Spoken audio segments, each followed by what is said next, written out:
Good morning, everyone. Welcome back to day two of the Mid-Atlantic Council's April 2023 council meeting. We're going to go ahead and get started this morning.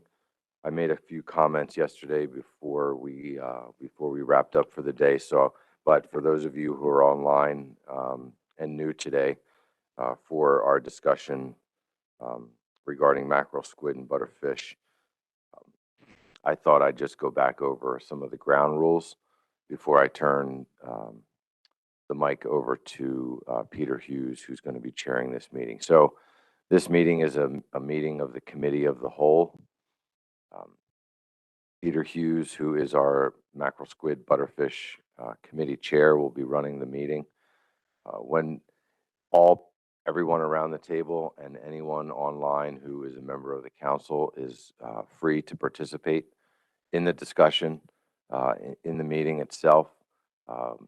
When there is a motion made, Peter will ask for a second to that motion on behalf of the committee, and the first vote on any motion will be just committee members. Committee members will, including our two New England liaisons, will be able to vote on the committee motion. If the committee motion passes, Peter will make that similar motion on behalf of the committee to the full council, and then I'll take over from there and call the question to the council members around the table. The motion must carry both the committee and the council for it to pass. And so that's how we'll navigate this morning's session. And with that said, I'm going to let Peter answer any questions that folks may have along the way as it relates to the logistics of how we do this type of meeting. But Peter, as our mackerel, squid, and butterfish committee chair, the floor is yours. Thank you, Mr. Chairman. Good morning, everybody, committee members, council members. According to my smartphone, it's supposed to be 85 degrees here today. And I can't remember the last time I was in 85-degree weather, and I might burst into flames later on today. So if you see me in flames, just please extinguish me. That being said, we are going to go through our first, we've got two agenda items for ELEX this morning. The first agenda item is to review the 2023 and set 2024 and 2025 specifications for the upcoming fishing years. And with that, I believe Jason has a couple of slides that we're going to walk through. And then I will need a motion to move those specifications forward. So Jason, it's all yours. Thank you. And again, the regs say that the specifications have to flow through the committee. That's why we're kind of doing this. So right now, the acceptable biological catch, ABC, for ILEX is 40,000 metric tons. The SSC's conclusion last year for 2022 was that it's apparent low risk of that causing a problem. There's about a 4.5% set aside for discards. That leaves just a bit over 38,000 metric tons for a quota. It's a limited access fishery, about 75 permits. From the fishery information doc, you can see this fishery is characterized by a lot of variability year to year. We had kind of those 5 banner years, 17, 18, 19, 20, 21. 22 dropped way off, but that's kind of how it goes with ILEX. This is inflation adjusted prices. You can see prices have been relatively high last few years. This is 2022 in blue and 2021 in orange. You can just see that change in landings last year versus the year before. But if you plot like all the different years in a similar way, again, 2022, while a lot lower than 2021, is actually not out of the ordinary in terms of what may happen in this fishery. Our fishery performance report from our advisory panel, they provided input that market conditions in terms of just ILEX have been fairly stable, but that the high fuel prices and the good inshore longfin squid fishery last year, reduced Ilex effort.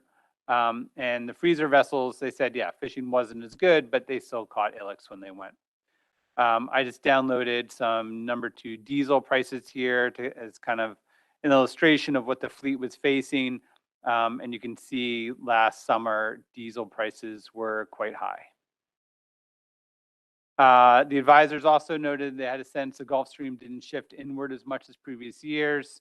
And they like providing input year to year, but with Ilex also kind of cautioned again against getting hung up too much on what happens year to year, because again, this fishery has kind of quote unquote good years and bad years. It's just the way it goes with Ilex.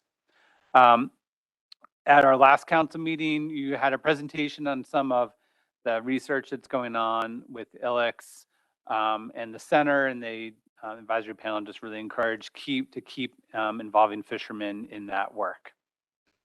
So the staff ABC recommendation to the SSC was that there were the escapement analyses that Dr. Rago updated. There's potentially some support for increasing catches off of that, but there's a tremendous amount of high uncertainty with those analyses. I mean, if it was like a typical species, you'd look at these catches and say, wow, that's a pretty low risk of overfishing. However, the uncertainty with all these Ilex estimates is very high. So the staff recommendation was to maintain the current ABC. We haven't reached catches at the current ABC. It was increased last year. We haven't realized catches at the current ABC yet. So the staff recommendation was maintain the current ABC. And if we happen to hit the quota, catch that ABC, we can revisit it. And we've revisited Ilex in near real time in a number of recent years. So the SSC summarizing, Dr. Rago is online if folks want to delve deeper, but the SSC reviewed an escapement model approach that had been previously developed by Dr. Rago and updated by the Science Center. It included some expanded consideration of uncertainty, and the results really didn't change the SSC's view that the 40,000 metric ton ABC seems appropriate, both for 2023 and continuing on through 24 and 25. They also exhorted the center to keep working on the squid science, both the environmental drivers, the basic science, et cetera. So the monitoring committee took that ABC from the SSC and concluded that no changes appeared necessary for 2023. However, looking at some of the recent discards, the monitoring committee recommended for future specifications, use a slightly lower set aside for discards.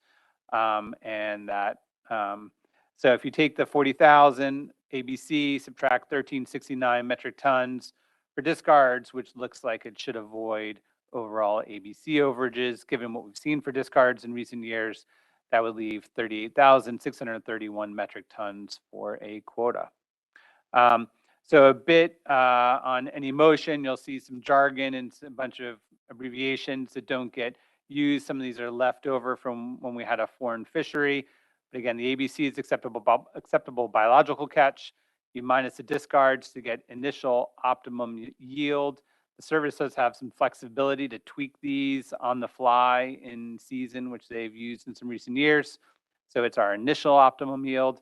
And then the DAH and DAP. DAH is domestic annual harvest, DAP, domestic annual processing. And that's kind of what the U.S. can or will or intends to catch and process. And again, those are kind of left over from when we had some foreign fisheries with these species. So recently, IOI has equaled DAH, which has equaled DAP. We don't think there's any, if the fish are available, the fishery can catch them. So there are no motions required for 2023. Those specifications were already set. Again, the SSC did not change the ABC, but we'll be looking for a motion from the council for 24 and 25. Thank you. Thank you, Jason, for your presentation. And Peter, people are having a hard time hearing you on the webinar. If you could just slide that mic about half the distance from where it is to you, that'd be good. Thanks. My voice can go deeper.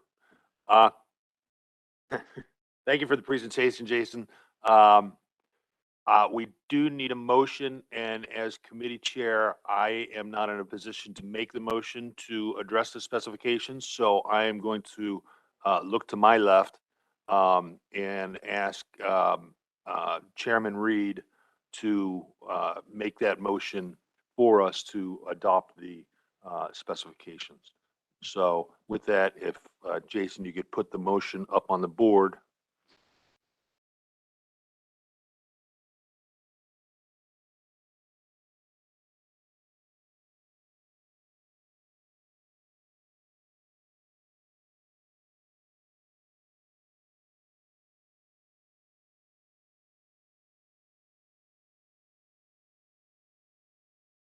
And Stephen, if you slide down a little bit, I think there'll be one for Wednesday, but you might need to scroll up to make it a little bigger.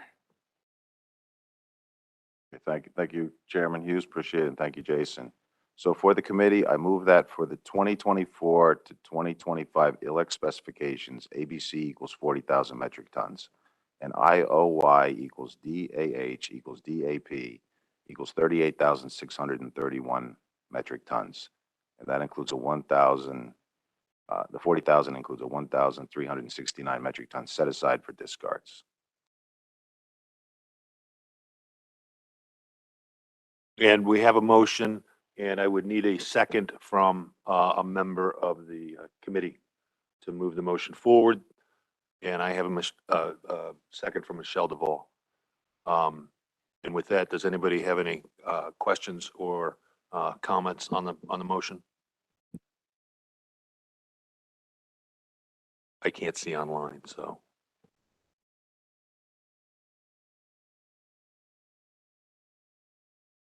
Okay. As the committee, without having to go through a roll call vote, is there any committee members who are in opposition to this motion moving forward? I don't see any hands in the room, and there's nothing online, so this motion passes by unanimous consent. And with that, I'm going to turn it over to Chairman Luisi to make the same motion for the council. Thank you. Okay, so thank you, Mr. Chairman. To save time, this motion can now be read into the record as a motion by committee. Peter, do you want to read that into the record as a motion by the committee? I'm happy to. Thank you. I move that for the 2024-2025 ELEX, Stephen.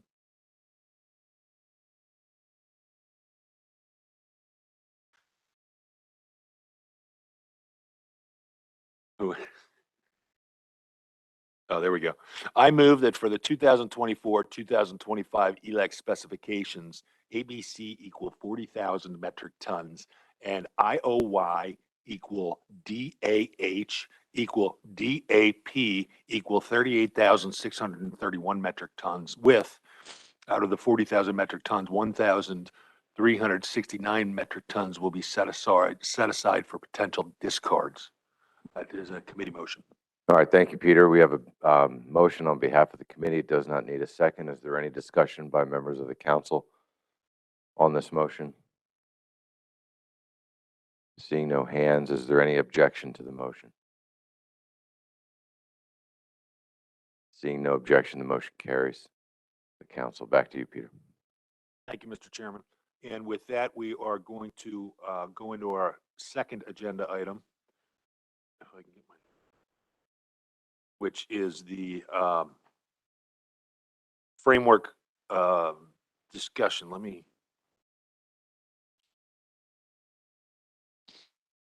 The ELEX permit action follow-up is the agenda item that's in the briefing materials. And with that, I'm going to turn to Jason. He's got a few slides to go over to kind of walk us through that. And then I do have another motion that I'm going to ask Mr. Reed to put forward again. So thank you. Jason? Thank you. Stephen, can you put up that second ILEX presentation? Thanks.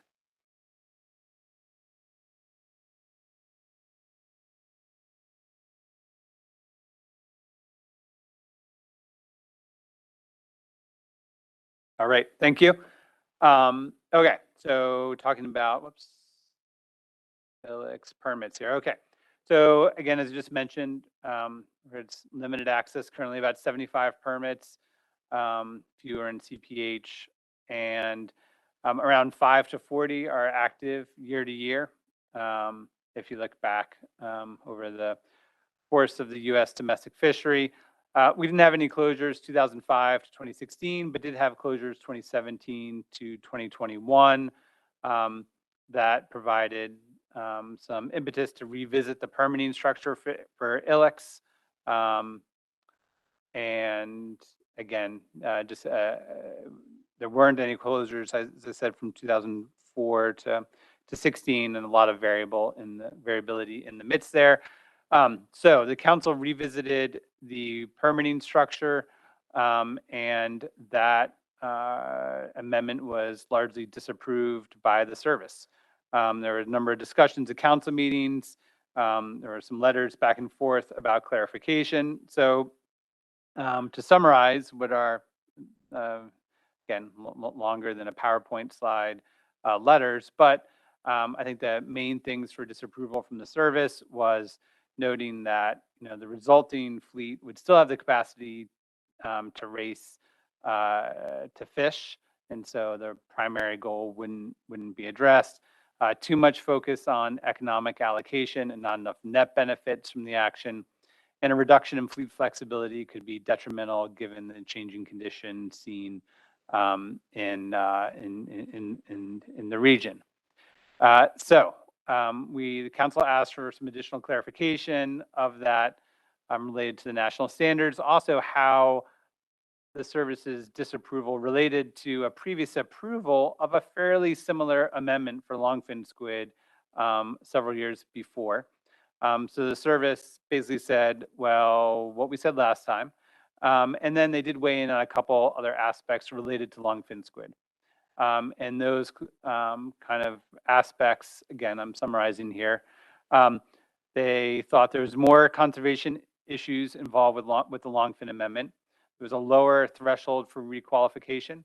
There were lower impacts on the vessels that ended up being kind of dequalified or down-tiered with longfin. They noted that Ilex quotas had been increasing, that the qualification end dates with Ilex were basically the same, but are now more distant in the past, since this is a follow-up action that occurred afterwards. And also why they said this wasn't like the kind of primary driver or official driver, but they did note that industry was split on this, and that the majority of letters they opposed during the public comments were in opposition to the Ilex versus not having any opposition public comment letters for the longfin squid version of, again, I said what I indicated was a fairly similar action. So potential next steps, where do we go from here? I think the previous approach's success seems unlikely, but capacity is an issue and remains an issue. I think in this and other fisheries, probably outside of our ITQ fisheries, surf clam, ocean quahog, and golden tilefish, I think probably most of our fisheries are going to well qualify as overcapitalized by the nature of things. But at this time, staff recommendation is to pursue a framework to consider implementing a volumetric vessel hold baseline requirement and upgrade restriction for the Ilex limited access permits. So there's already a similar provision in mackerel. And again, this is not a perfect approach to control capacity, but should reduce further increases or the rapidity of increases in capacity that could occur over time. So I think that's it for me. So there have been, I lose my clicker's not working here. Stephen, could you click on the screen once it just appear? There we go. Okay, yeah, there we go. So yep, that was the last slide. So yes, I think staff would be looking for some indication of how the council wants to proceed from here. Thank you. Thanks, Jason. I'm going to look at the committee. Does anybody have any questions in regards to the presentation that we just saw? Michelle, is your hand up? Yep. Michelle DeVault. Thank you, Mr. Chairman, and thanks, Jason, for the review. Just really quickly, Amendment 20 was before my time, and I should have looked this up, but were there any permits that were actually, any longfin permits that were actually eliminated during that action, or was it just a requalification? There were a number of, there was a, there definitely was a number of permits with longfin that previously had been, limited access, no trip limits during when the fishery was open, that then were kind of dequalified or scaled down into tiers with substantially reduced access to the fishery. Now, again, vessels that were active in the fishery would have requalified by and large, but there were vessels that had not been very active that were, again, I don't know if dequalified is the right word, but were placed down into a lower tier with less access to the fishery. But none was eliminated. It was just a requalification of the access that they were afforded. I mean, a requalification of permits. In other words, the total number of permit holders. If you had a permit, you still had a permit, but the access that you were afforded as a result of the action taken by the council in terms of poundage would have been reduced. in terms, yeah, they were given some trip limits. I mean, I seem to recall either during some public hearings or scoping that there were some folks from their perspective, given the trip limits that they were now going to have, that they essentially were having their permit taken away from them. So I think it kind of depends on each person's perspective. But there were some folks who definitely thought they were kind of losing a directed permit. Any other questions, committee? Mr. Reed. Yeah, thank you, Mr. Chairman. My questions pertain to the framework. You want me to wait until or you want those now? Let's address the presentation, and if we get at when the motion for the framework is made, let's have discussion to that. I just have questions about the framework itself before I make a motion, but I don't want to address the amendment discussion. So why don't you ask your questions now? Okay, great. Perfect. Thank you. So, what's the definition of a fish hold? That's my first question. And my second question, which I'm sure will be worked out in the framework, is identifying costs. It's really a comment rather than a question because I already know the answer. Well, I have an idea of what the answer might be to that. So, you think about what the definition of a fish hold is. That's the first thing. The second thing, as far as the cost goes, I mean, fish holds are not cubes. They're not cubes. They're irregular polygons, and they've got a lot of angles, and there's a lot going on in even the basic ice hold. So, in order to have a volumetric measure, you have to enlist a naval architect, which where I'm from, that's $135 an hour from the time the guy leaves his house to the time he goes back to his house. To measure a basic fish hold takes somewhere around 2 days to do. And of course, he's got to have somebody to help him, so that's an additional cost. And then it's a day to do the calculations. So that's 3 days, let's call it 20 hours, that's $3,700 for a basic job. A lot of fish holds are not anywhere near basic. There are RSW tanks that are totally irregular shaped. There are freezer holds. There are packing rooms that are designed to hold frozen product. So just want everybody to be aware that the expense is going to be not inconsequential. I mean, I'm looking at $3,700 for a basic, easy job. You get into a complicated boat, it is going to be way north $3,700.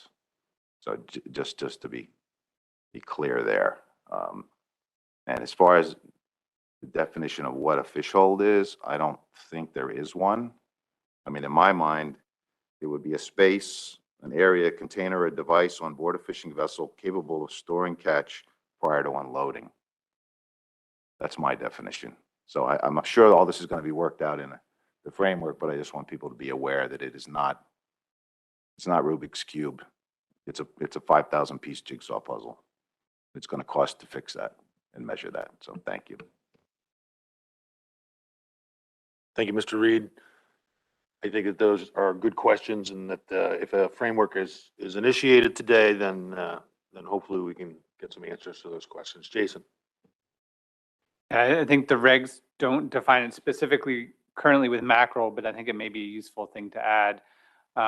Basically it says it's a volume as measured by a surveyor or an architect or a couple other different qualifications.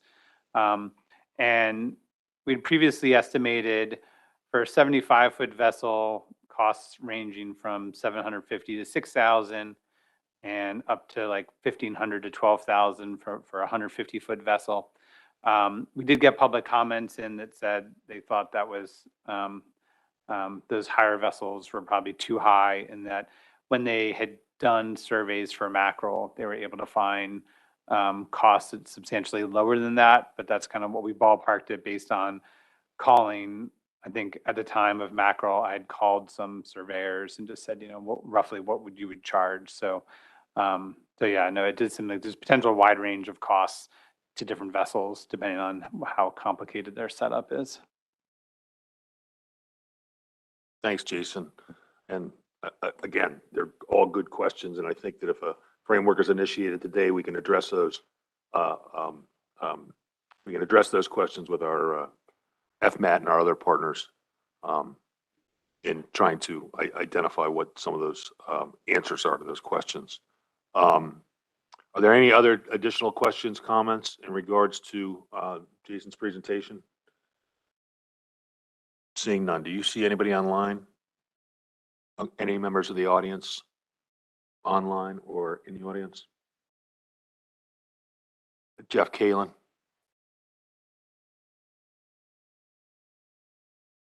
I'd just like to say that to the presentation, the discussion on the framework, we're not going to have that discussion now because we don't even have a framework to discuss yet.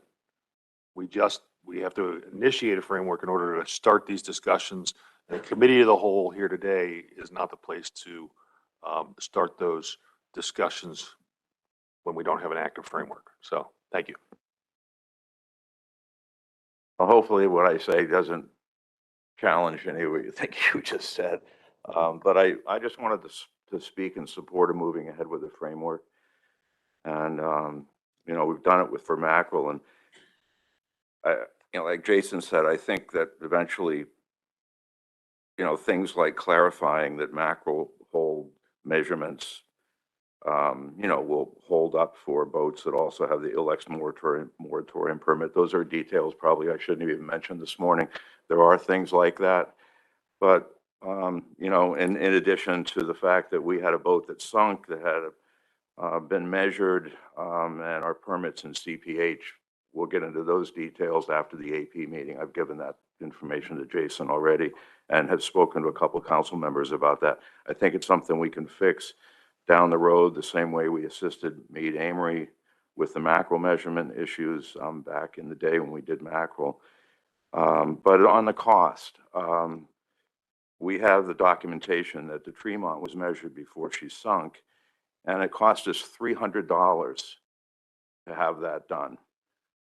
Farrell and Norton, I've got the documentation here. Jeff said that it's cheaper if you do it as part of another survey. And we've always maintained that this is not an expensive proposition. So I don't know why somebody paid $6,000 to get their fish hold measured, but they should have gone to Farrell and Norton because you can get it done for an awful lot less than that. So wanted to put that on the record. I don't know where these big numbers are coming from. The main sealer, the weights and measures sealer, where all this started from. I mean, we used to measure the herring boats. They were all measured by the Maine State sealer of weights and measures, the same guy that does the gas pumps. And I know it's well under, it's just hundreds of dollars. All the herring boats have been measured, all the carriers over time. So this is not a big hurdle. I think it's an important baseline consideration for capacity and gives you a baseline to make, some adaptive management decisions down the road about this fleet and the equity and so forth of the people that are holding those permits. And the last point I want to make is that, when the discussion at the SSC occurred over the specifications, which you just agreed to, and thank you very much for that, Dr. Wilberg said that the Squid Squad data is gathering exactly what's needed, and that the fishery oceanography interchange data, Dr. Borman supported this, continues to enlist the industry in creating information that's really helped to manage the Ilex fishery. Thanks to Anna Mercer, who has kind of blown new life into the study fleet program in the Northeast. And Dr. Mercer's paper, bringing in the experts, application of industry knowledge to advance catch rate standardization for northern short fin squid. Jason has the citation. It's in press. A number of us are on the paper.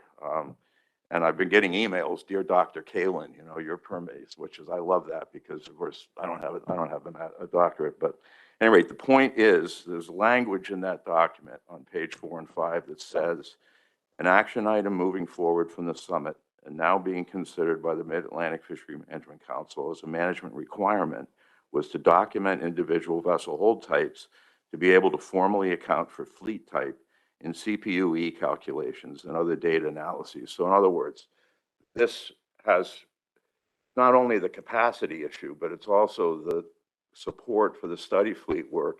And if all the holds are measured in the fishery, the uncertainties around the CPUE estimates, which are driving the management of the Ilex fishery, thanks to Dr. Rago's incredible calculations and thought, and a lot of people, the uncertainty will be decreased by measuring the boat holes. So there's another reason, I think, a scientific reason, as outlined in Dr. Mercer's paper, to measure these holes. So I wanted to make those points, and I appreciate you moving ahead today with the framework. Thank you. Thanks, Jeff. We haven't moved ahead with the framework yet. We're, thank you. Megan.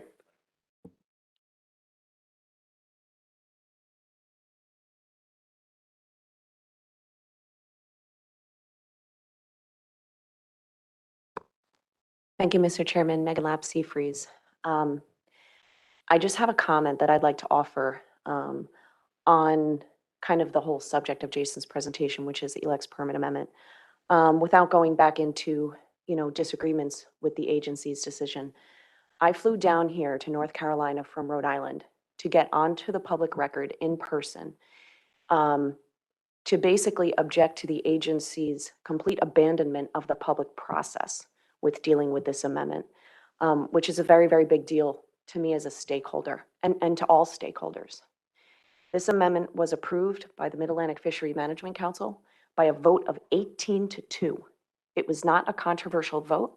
It was conducted after years of analysis, years of public input, a lot of meetings, a lot of public outreach. The council made a very clear decision, and it went to the agency.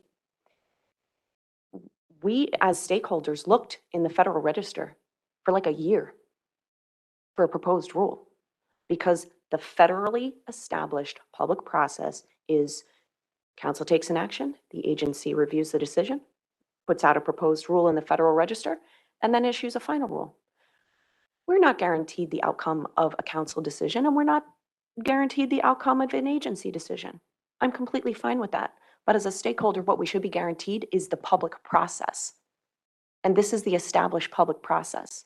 And instead of getting a proposed rule or a final rule, what we got was a letter came to the council that was somewhat confusing because it said that the agency is disapproving the Elex measures as far as permits go, approving the goals and objectives, approving the VMS daily reporting requirement.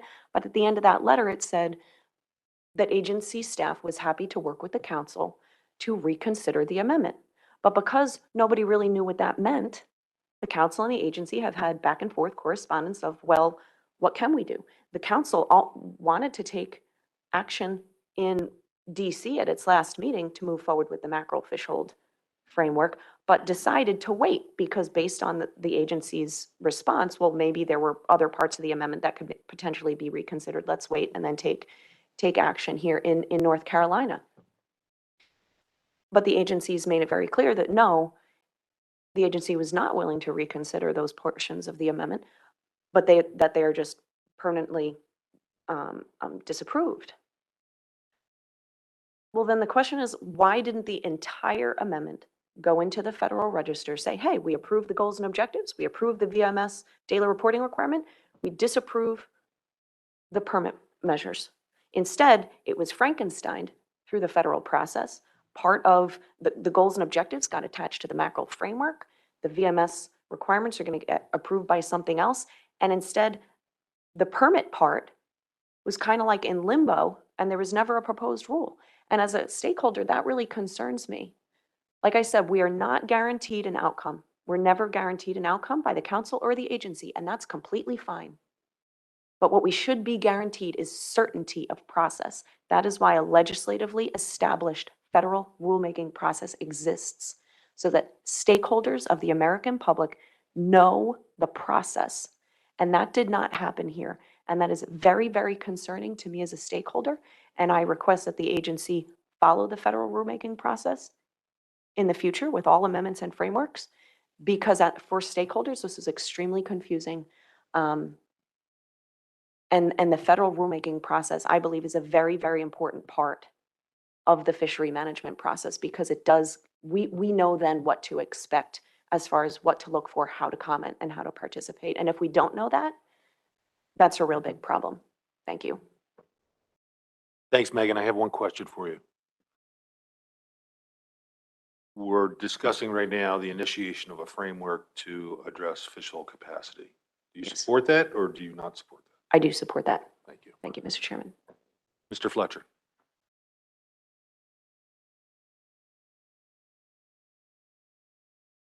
Excuse me, Jim, before you comment, Mr. Petney. Thanks. I guess I just wanted the opportunity to respond to the previous comment. I agree that the federal process is very important, but I also suggest that you're misinterpreting or misunderstanding the federal process. The Magnuson Act is very clear. Section 304, action by the Secretary. Subsection A, review of plans. Upon transmittal by the Council to the Secretary of an FMP or amendment, the Secretary shall publish in the Federal Register a notice stating that the plan or amendment is available, and comments of interested persons may be submitted during a 60-day comment period. We published that NOA on June 7th with a 60-day comment period. Then it says, subsection 3, the Secretary shall approve, disapprove, or partially approve a plan or amendment within 30 days of the end of the comment period, that 60-day comment period, by written notice to the Council, period. That's what we did. Thanks, Mike. Mr. Fletcher, we're here to discuss this framework initiation, and if you would support it or you don't support it, or you have a question to Jason in regards to his presentation. So thank you. My question is, isn't there a simpler way to do this? Measuring fish holes, measuring boats.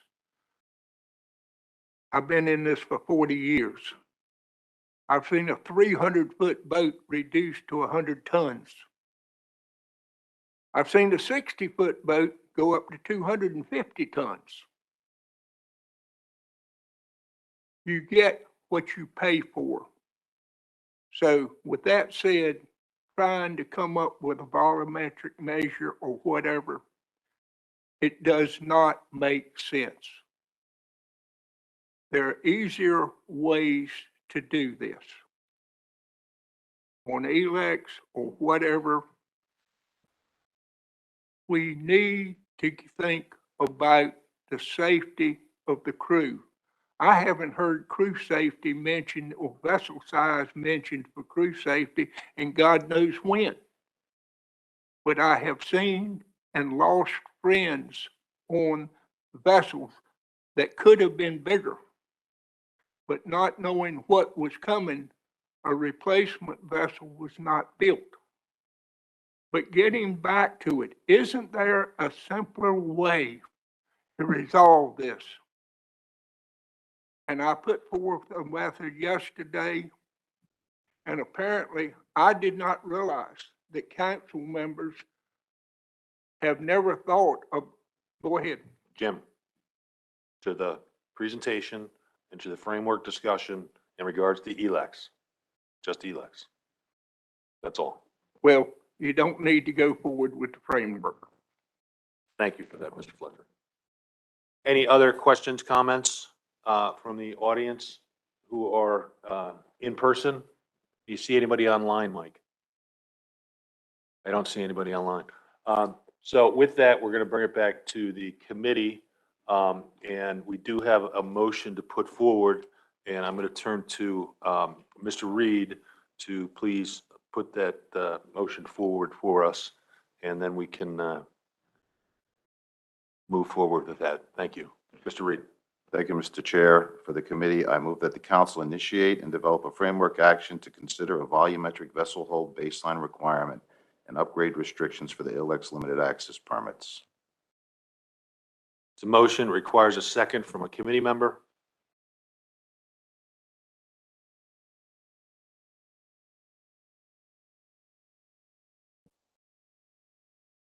Michelle, thank you. Michelle DeVoe.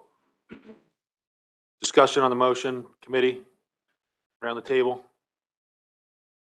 Questions, comments in regards to the motion? Anybody on, excuse me, Dr. Moore.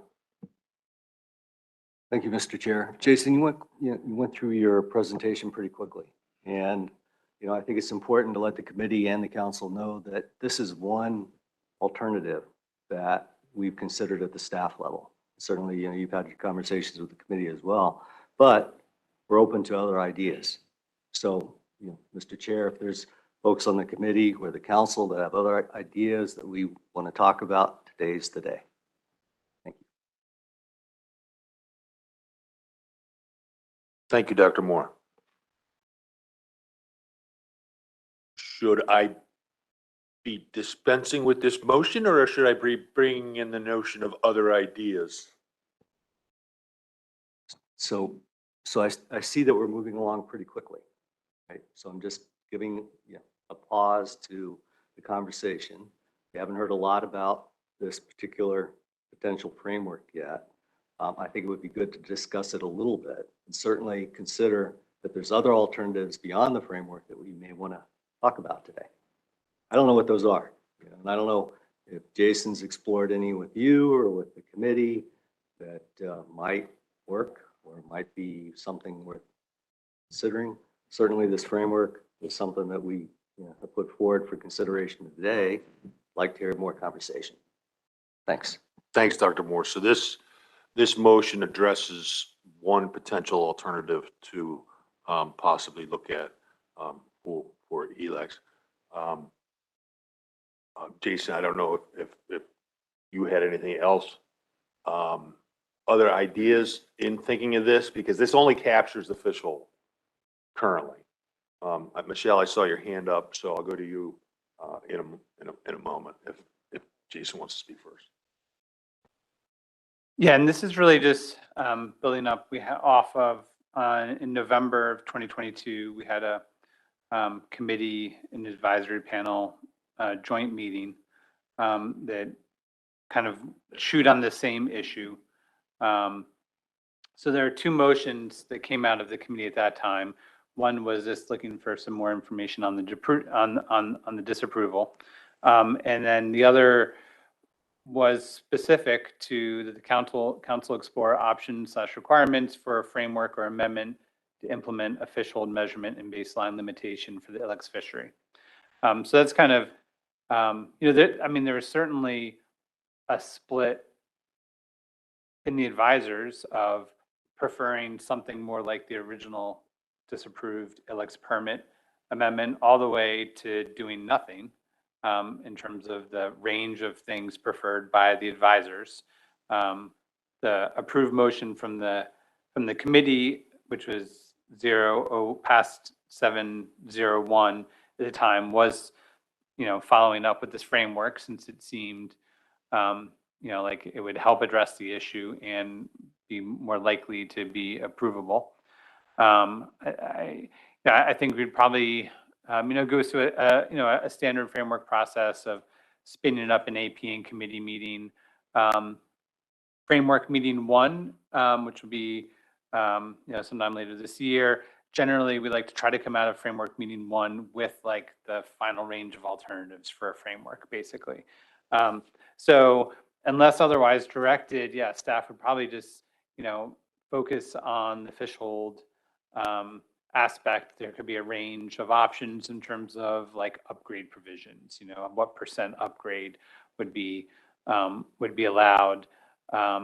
Outside of that, I mean, that would be the focus on by staff in terms of trying to rough out some different alternatives for this action. But staff has put out in the past that if the surest way to solve a capacity issue is through an ITQ, but I think that there was not interest in the committee or in the advisors to move forward with an ITQ for this fishery at this time. So absent that, this is, kind of what's left at this point to try to have some restriction on capacity increases over time.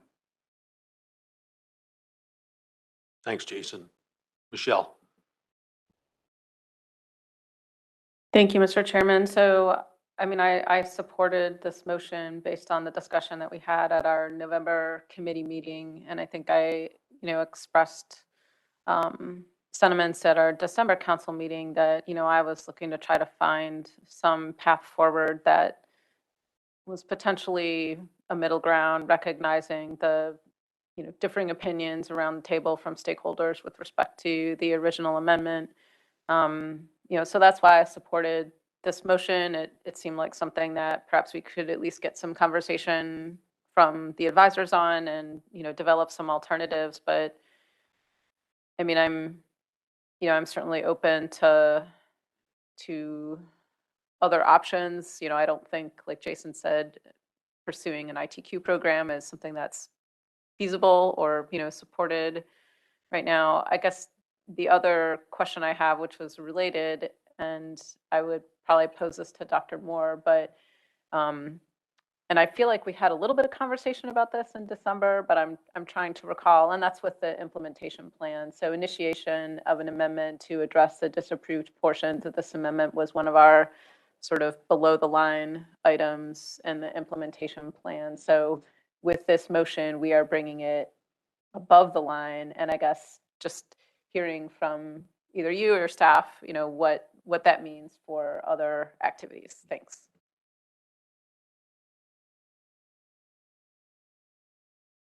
Jason? Yeah, this was like a unique little carve out of staff time. It was a high priority by the council in that discussion at the end of last year, but weren't quite sure what could be done. So there's already staff time built in for this particular action. So it's kind of a bit of a unique circumstance. Thank you, Michelle. Thank you, Jason. Mr. Reed? Yeah, thank you, Mr. Chair. Dr. Moore brings up an interesting point. The amendment was disapproved based on the interpretation of the national standards, which is an interesting thing. I have my own interpretation of the national standards, but it is what it is. To me, ITQs, part of the problem to be solved is a race to fish. ITQs is even the PDT, whatever, said if you want to cure a race to fish, you have to look at ITQs. I am totally uncertain whether or not this council wants to make that effort. So, maybe, but I don't know. But from time to time, the national standards are revisited and revised. I think they just went through National Standards 7, 8, and 9 and came out with advice on what those actually means. Of course, 7, 8, and 9 were not disapproved because they were fine in the amendment process. But at some point, perhaps 4, 5, and 6 will be revisited and revised and reinterpreted. And at that time, we might be able to revisit this amendment. I don't know when that's going to be. I don't know if it's a regular process. Maybe Mr. Penny can help me out there. But without having those 3 national standards revisited, I'm struggling to see, other than ITQs, what a way forward might be. So that's kind of where I'm at. I'm in a holding pattern. And don't worry, because I'm out of here in August of 2024, so you don't have to hold on that long. But generally speaking, that's my my way forward is to see what happens with 4, 5, and 6 if they're going to be revised, and then we can revisit the amendment. Thanks, Eric. Any other questions, comments, committee members?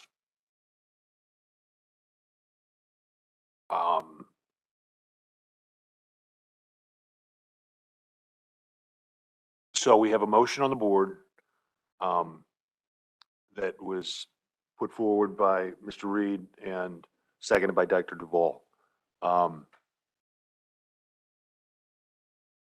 As the committee of the whole, I'd look to try to either support the motion or oppose the motion through consensus. So having the discussions we just had, I'm going to reread the motion into the record. And then I'm going to look for consensus amongst the committee.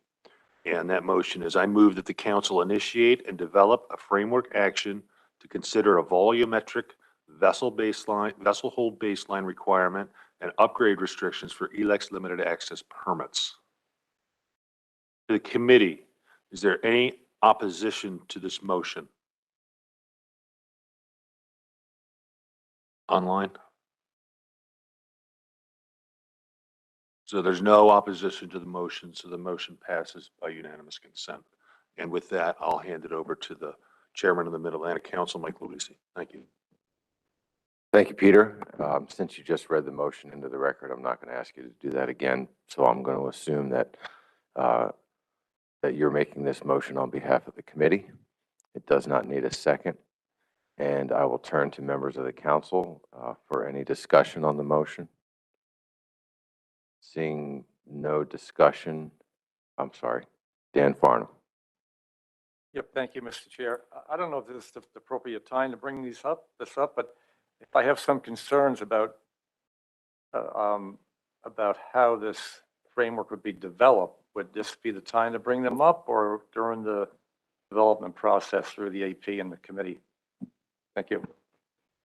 Yeah, Dan, I think this is the time to address any issues you might have leading into the development of the framework. You know, Peter mentioned earlier that this is the initiation of an action.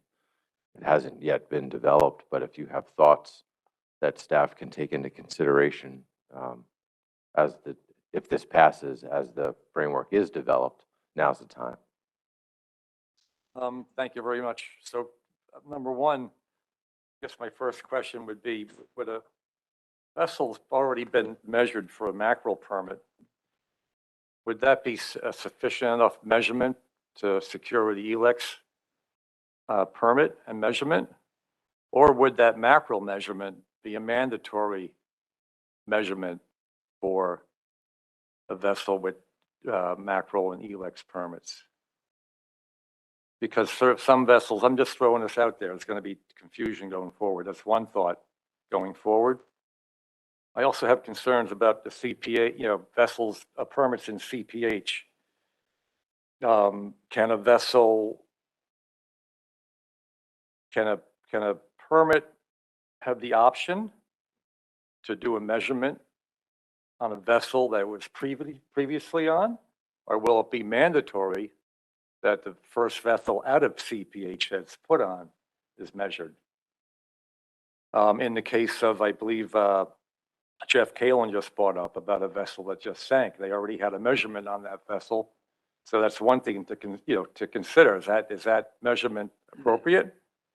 And if so, then can another permit that was already on a vessel, if that vessel's still available to be measured, would that be appropriate?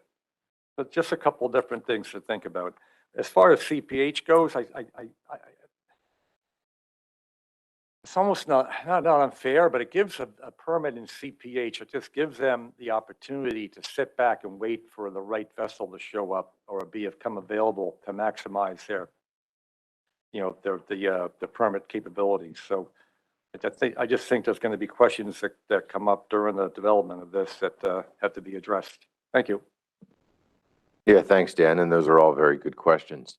I think I'll turn to Jason in a second, but I think as this framework, if this passes the council, is, as the development begins, questions like that will hopefully be answered. So there won't be question when it's time to decide on how to move things forward through the framework process. But I'll go to Jason to see if he has any thoughts. Jason? For the original amendment, it had that if you had a baseline from mackerel, that could be used as your ILX baseline. So it doesn't seem like, I'm not quite sure how that could be different, but maybe that could be, I'll say staff will evaluate if, maybe it could be two options, either could be used or must be used. I think could be two options there. We can kind of explore the different consequences of one way or the other there. But I think it was the intent that if a vessel already had that baseline for mackerel, they wouldn't have to go and spend money to do it again for ILX. It would just be able to be carried over. And yeah, the CPH is tricky with mackerel. I believe the regs are that once it's brought out of CPH onto a vessel, maybe exceeding 25 feet or something like that, then that vessel would have to be measured and have its hold certified, because you can't certify a vessel when it doesn't exist. So that's, and also at the, that there's essentially, it would be the hold of the vessel at the time. So it'd be like an FR notice saying, okay, this requirement is now going to be out there, and it's, it's going to be whatever the vessel is at the time of that measurement. So if a vessel does something, today, well, no, it's whatever the vessel is within, probably maybe it has to get measured within 6 months of the final rule being published or something like that. The vessel at that time, at that measurement, within whatever that grace period is when they have to get measured, that's the vessel that determines the hold. That's how mackerel was set up.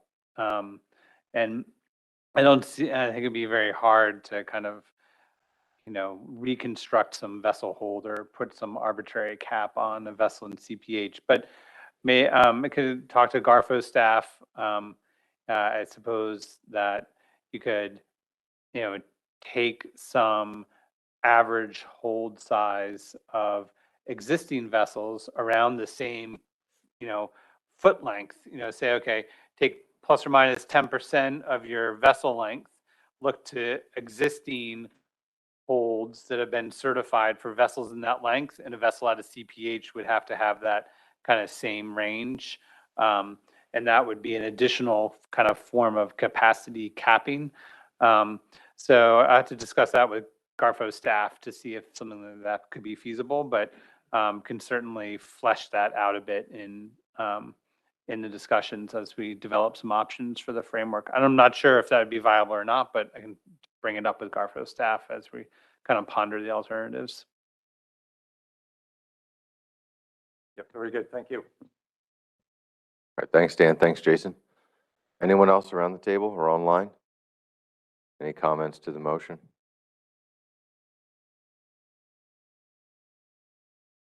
Okay, seeing none at this time, I'm going to read the motion into the record and then call the question to the council. I move that the council initiated and develop a framework action to consider a volumetric vessel hold baseline requirement and upgrade restriction for ILEX limited access permits. Is there any objection by members of the council to this motion?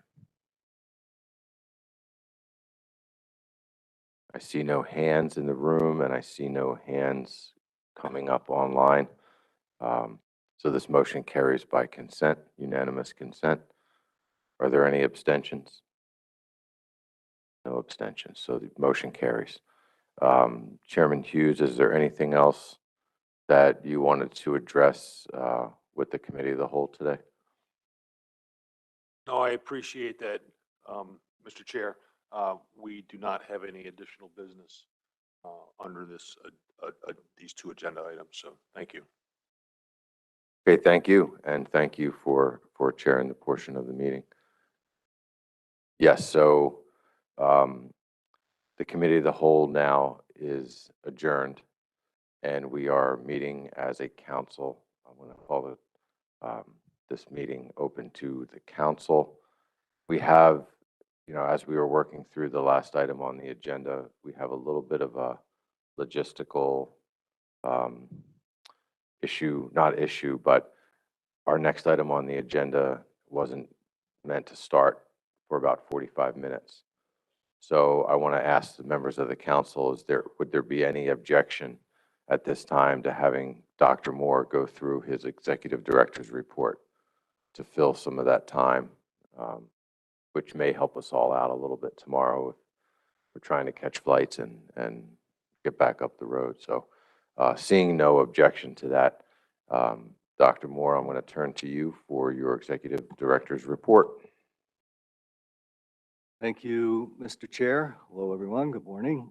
So there's a number of items behind tab 14, 12 items to be exact, and then 3 supplemental documents that are attached to that particular tab. So if you take a look at those items, the first one is the typical one that we look at each council meeting. This is the 2023 Planned Council Meeting Topics. You can see how your decision in December relative to the implementation plan lays out over the year as it relates to the actions that we're going to take. Our next meeting is in Virginia Beach, scheduled for June 6th through 8th. There's a number of items there. You can take a look at them. Just as a reminder, we're looking at tilefish, both blue line and goldens, surf clams and ocean quag actions, reviewing those specifications. Also talking about sturgeon, chub mackerel, butterfish, and our unmanaged commercial landings report. So that unmanaged commercial landings report is a report that we work with GARFO each year. It's part of our unmanaged forage amendment action, and it's something that the council finds interesting. So there'll be a number of things I'm sure that we'll want to talk about there. That's for June, and then you can see how things play out for the rest of the year. In August, our meeting is going to be in Annapolis. So typically we have an Annapolis meeting in December, and we switched it up this year. Our Annapolis meeting is going to occur in August, and that's going to be with the Summer Planner Scup Black Sea Bass Board as well. And then we go to Sonny's favorite spot, the hotel in New York City. So that's October, and you can see what we have planned for that. December, the meeting is going to be in Philly. So again, we switched it up this year. Typically we have Philly meeting in August, but this year it's going to be in December. You can take a look at the meeting topics at a glance in the next document. I'm not going to go through that, but certainly if you have any questions, we can address those. This is the next couple items. This is the 2023 council meeting schedule. So we're into our second meeting. We have 4 more to go. You can see where those are going to be. And then we also have a 2024 council meeting schedule. As a result of Shelley's hard work in getting this set up, we've changed the venues, locations a little bit for 2024. So this Westin Arlington Gateway is the hotel where we had the scenario planning meeting, which is a good hotel and a good location. So looking forward to that. We're going back to Atlantic City in We haven't been there as a council in a while. Found a good location with the Sheraton there in Atlantic City. Riverhead, we've been at before, the Hyatt. The Westin in Philly is a different hotel for us. That's going to be good for Philly for our August meeting with the board. We're going back to Dewey in October. So folks like that Dewey location, and we'll even invite Dewey to go to the Dewey meeting. So December, back at the Westin, they really love us at that Westin. So we take advantage of that. We're going to be back there in December. Any questions about any of that before I move on? Peter? The Hard Rock Hotel and Casino in Atlantic City is beautiful.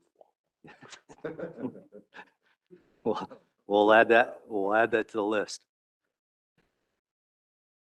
It's, just as an aside, it's getting somewhat difficult, and Kelly can attest to this, to find meeting locations that meet, our federal requirements in terms of, our budget and things. But she's done very well, I think, in terms of finding some good spots for us for 2024, and is already working on 2025. So this week, Shelley's been looking at hotels in the Raleigh-Durham area, and there's a number of places that we're looking at here as well. For the folks in North Carolina that are upset with us because we never go to the beach, or we haven't been to the beach in a while, we're having a hard time finding beach locations that can deal with us. So keep trying, and we'll try again in 2025. But yeah, it's tough. Any other questions or comments before we move on? Okay, so as I said earlier, we had the decision in December relative to the implementation plan. Once we have an implementation plan, we start working as staff to develop action plans to address the issues that the council's approved for the year. So the first action plan here is the action plan to develop an amendment to address essential fish habitat requirements for all the council FFPs. So this is something that Jessica has talked to you all about quite a bit. This is an omnibus EFH amendment for everything that we deal with except monkfish. The action will address the 10 components of the essential fish habitat review for the council, and you can see how that lays out in terms of the actual plan. Here are the folks that are going to be serving on the FMAT. We've already put together a fishery management action team for that particular action, the type of NEPA analysis that we expect, and then the type of measures that we're considering, which obviously include description and identification of EFH, as well as fishing activities that may adversely affect EFH and some other things there in the list as well. There's some additional details there that we can talk about if you want. The important table there is the timeline. So we've started with this action in 22. Obviously, we're going to continue to work on it in 23, take us through 24, and we expect final rule in December of 2025. So, yeah, through 2025. Any questions about EFH? We have a question from the audience, James Fletcher.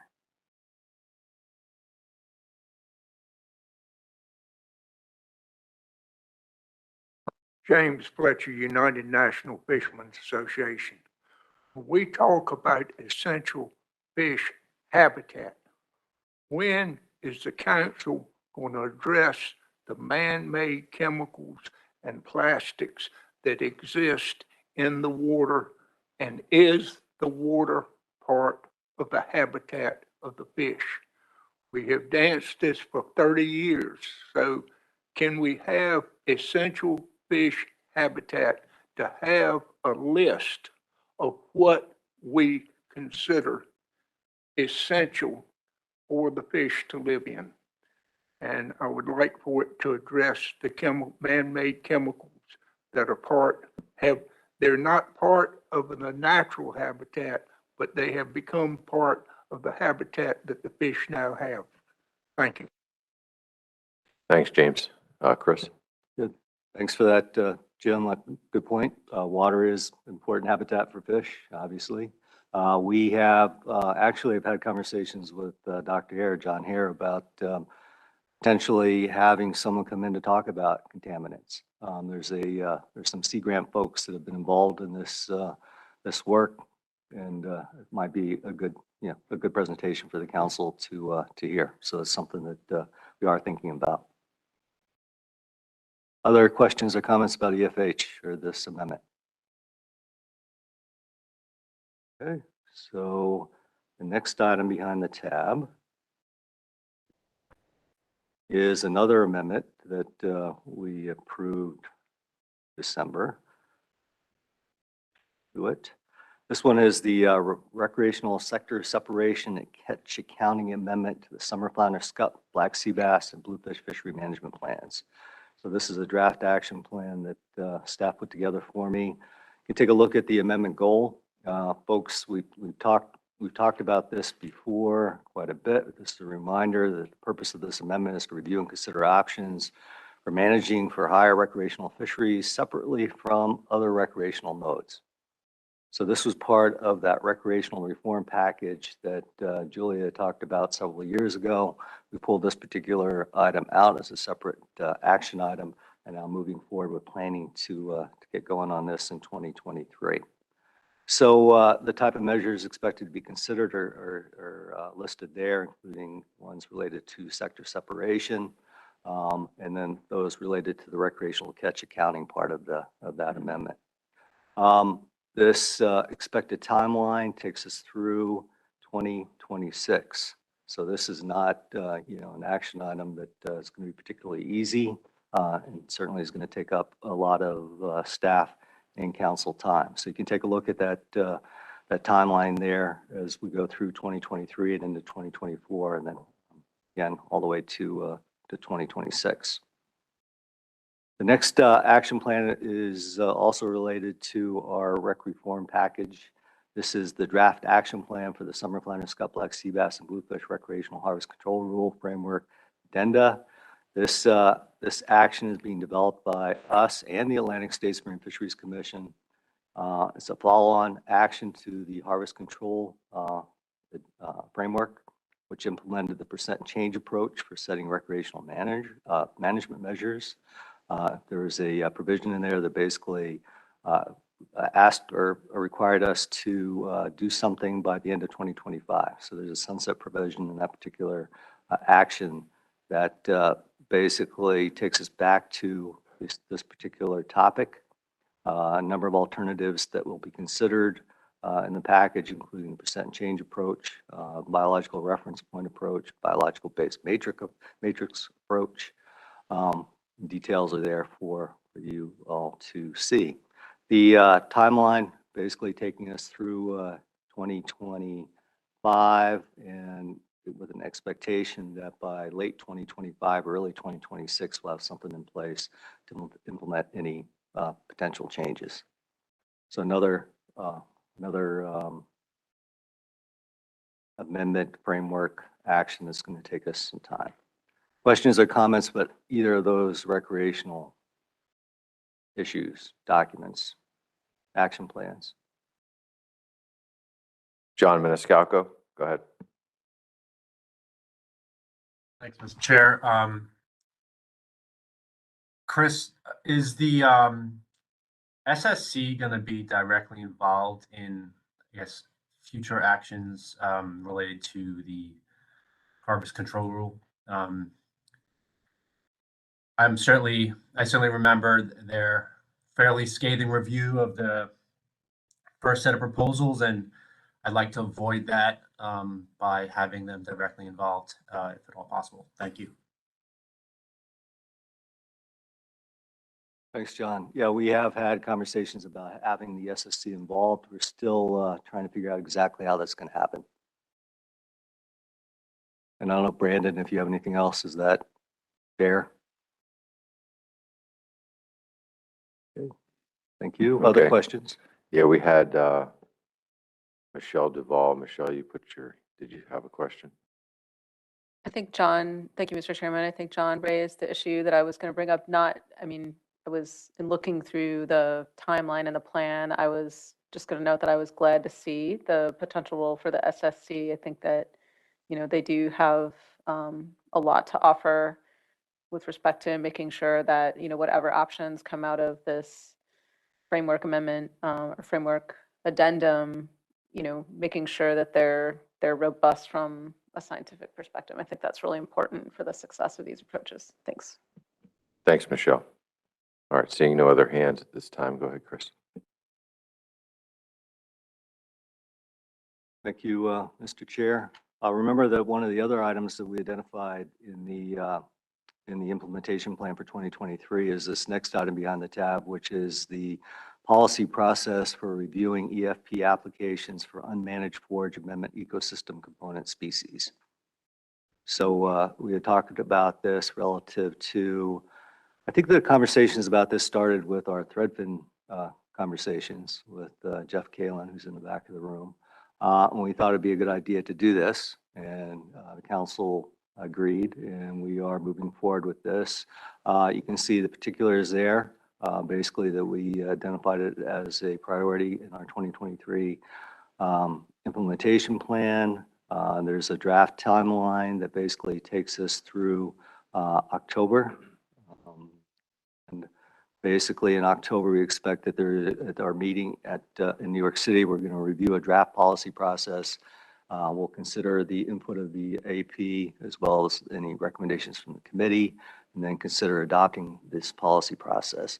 So we expect this to take place relatively quickly. And again, this action should be completed by the end of 2023.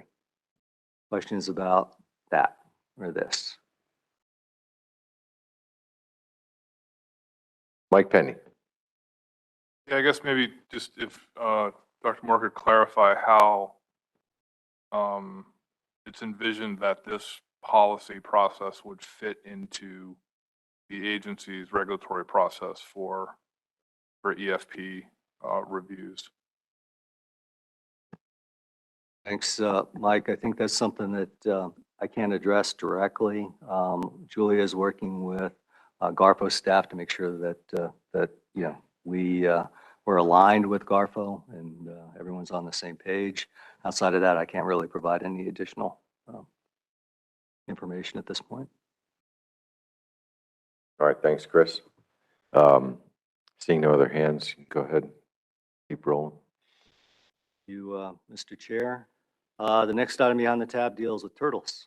So I got a call from Mark Phillips, and his call confused me a little bit because I didn't really understand where we were at with sea turtles. So before I go to Carson's memo, you should take a look at this email if you haven't seen it from Mark. And he was at a meeting. There was some confusion about exactly what the purpose, I think, of the meeting was and why folks were meeting. So read that when you get a chance. But if you take a look at Carson's email or memo to me, she basically provides the background in terms of where we're at with turtles. It says that we received an update from the staff, NOAA fisheries staff, in April of 2022. It was a good presentation. You can go to this website and look at the information there. There was a lot of questions and concerns expressed from stakeholders relative to sea turtles and what NOAA Fisheries was doing. You can take a look at those as well. And I think in terms of where we're at with sea turtles, it's captured very well in these two paragraphs here. And that NOAA Fisheries staff have indicated that the plan is to complete the outstanding research on TEDs and data loggers, and then evaluate potential management responses as needed. We don't have a timeline yet as to when all this is, the proposed rule is going to come out.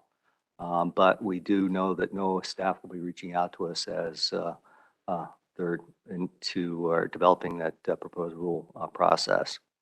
I think the confusing part was, and the reason that Mark Phillips was at this workshop was actually related to Cornell, and specifically the Cornell Cooperative Extension receiving funding through NOAA's Bycatch Reduction Engineering Program to conduct additional testing with TEDs. And this was Cornell reaching out to stakeholders to basically talk to them about it.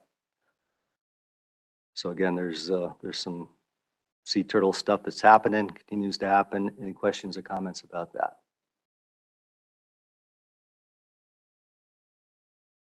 Okay. Next item behind the tab is a memo to me from Hannah and Jose related to golden and blue line tilefish. So we've talked about the surveys before, and this first, and basically this is providing some additional background for council to see, just to keep you up to date as to what we're planning. If you take a look at the Golden Tilefish Survey, basically our plan is to have that happen in mid-June to early July.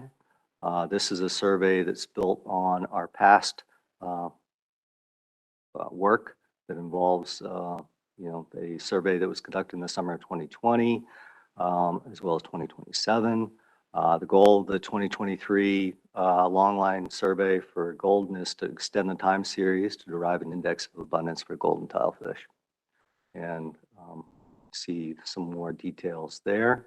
In addition, we've been working with, we being Hannah and Jose and Jason to some extent, on working on extending the survey that occurs in the South Atlantic Deepwater Longline Survey, which is a cooperative survey with industry. We want to extend that into the Mid-Atlantic. And the objective of that survey is to generate indices of abundance for a number of species, including blue line tilefish. And then there's some additional information there, basically indicating that the expanded survey would utilize the same methodology that's used in the South Atlantic, but would include areas fished off, would include areas off of Virginia, Maryland, Delaware, and New Jersey. And there's some additional detail there. Any questions about either of those surveys or how that's going to happen?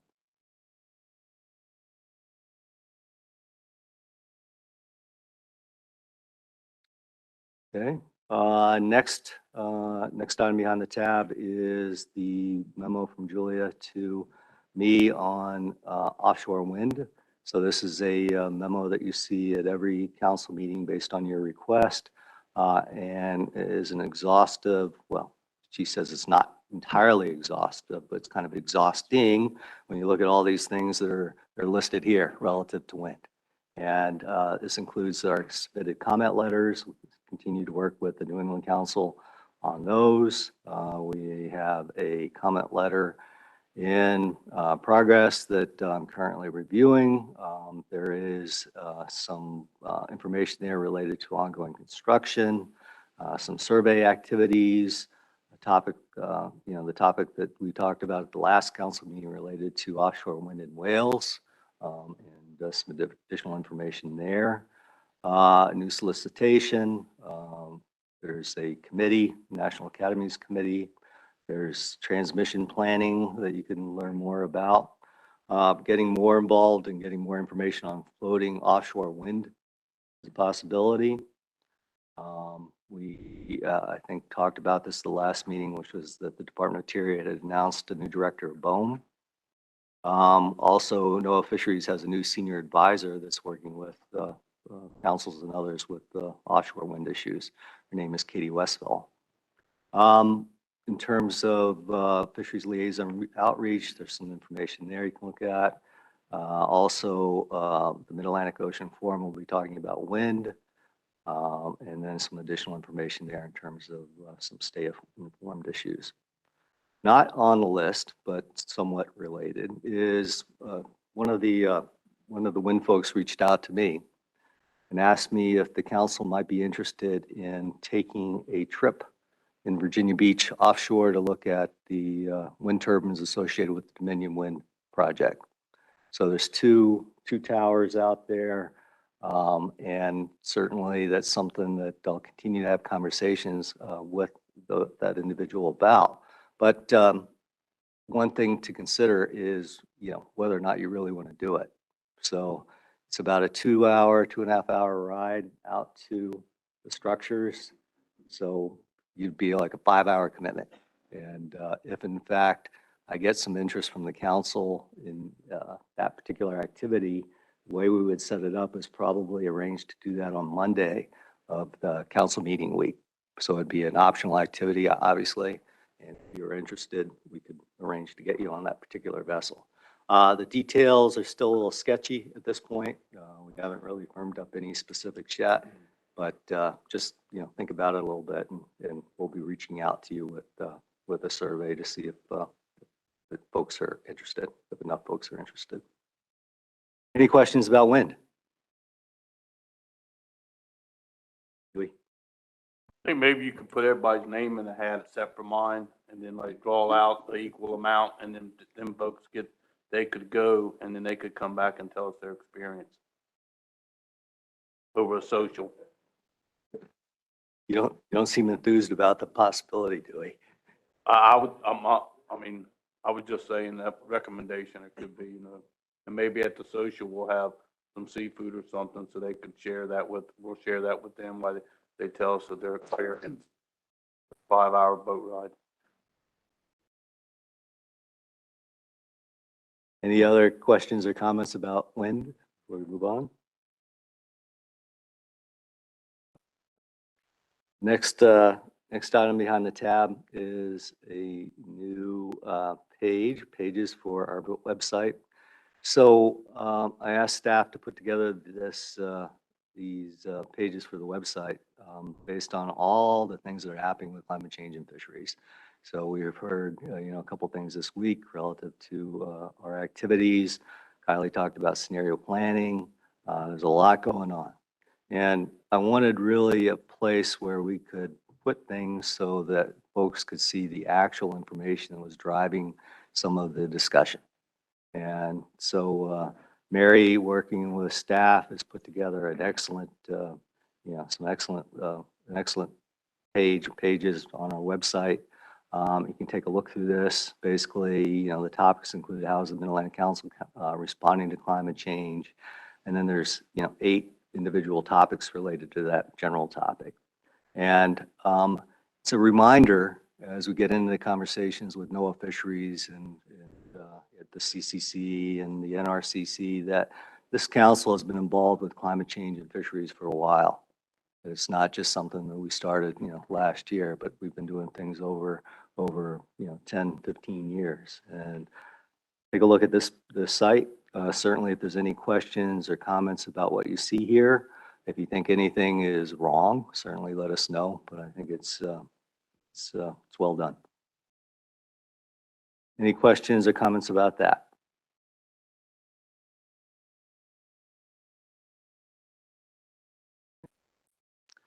The next item behind the tab is a email from Jason. Basically, this is a reminder about MREP. And we had the presentation at our February meeting about MREP.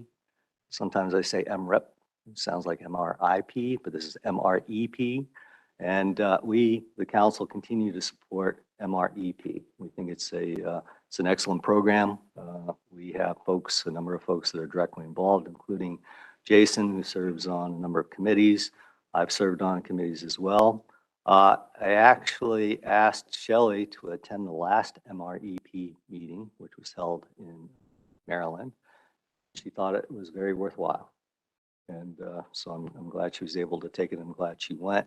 But certainly, if you have any questions or interest in attending, if you haven't, certainly let me or Jason know, and we'll make sure that we get that arranged. The other items behind the tab, there's 3 additional supplements, including a response from the center to the New England Council regarding an assessment for white hake. And I put this in here because we had the original letter from the New England Council in our last briefing material. And the center basically responded and indicated that that wasn't a good idea and certainly not something that could be accommodated in 2023. If there's any questions about that, we can certainly get into that. Eric, I don't know if you have any additional comments at this point. I'm sure that it'll be a topic of conversation at our upcoming NRCC meeting. It's occurring in May. Also, there's a memo regarding the Monkfish Research Set-Aside Program review and the formation of a working group. And finally, there's a letter from MAFMC to the Atlantic States Marine Fisheries Commission and this council regarding sector transfers for SCUP. And we certainly can talk about the details of that letter if you're interested. It's actually the sector transfer issue was something that we've discussed previously, and as it relates to our other rec reform stuff. So again, that's the letter's there for folks to see, and certainly if there's any questions about that, I can attempt to answer them. And with that, Mr. Chair, I'm done. All right, thank you, Chris. Any questions for Chris on anything that was brought up during the executive director's report?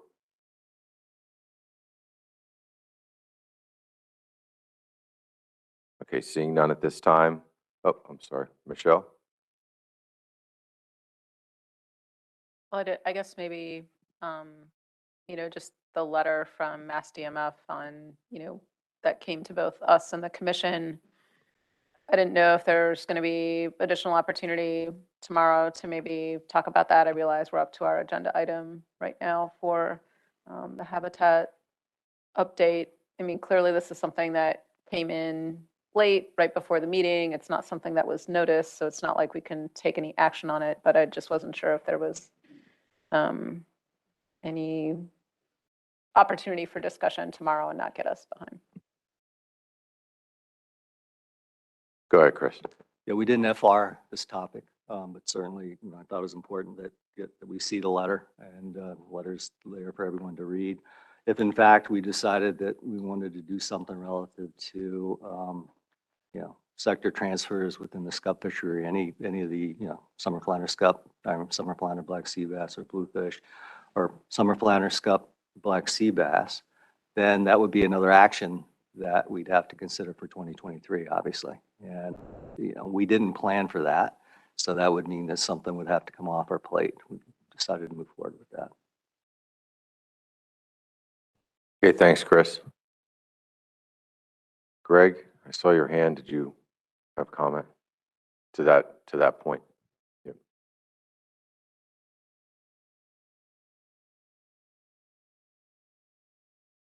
Greg Didmenico, Lunds Fisheries. Didn't want to pass up just a short opportunity to comment on the Massachusetts SCUP letter. You won't be surprised to hear me say that I'm a little disappointed that this has already happened shortly after the allocation amendment and the HCR amendment have been implemented. But I also want to, be as constructive as possible. I don't want other stakeholders to, be burdened by regulations, but unfortunately, that's sort of the way fisheries management is. And I want to also remind people that we've invested an awful lot with another partner in an MSC certification process for SCUP.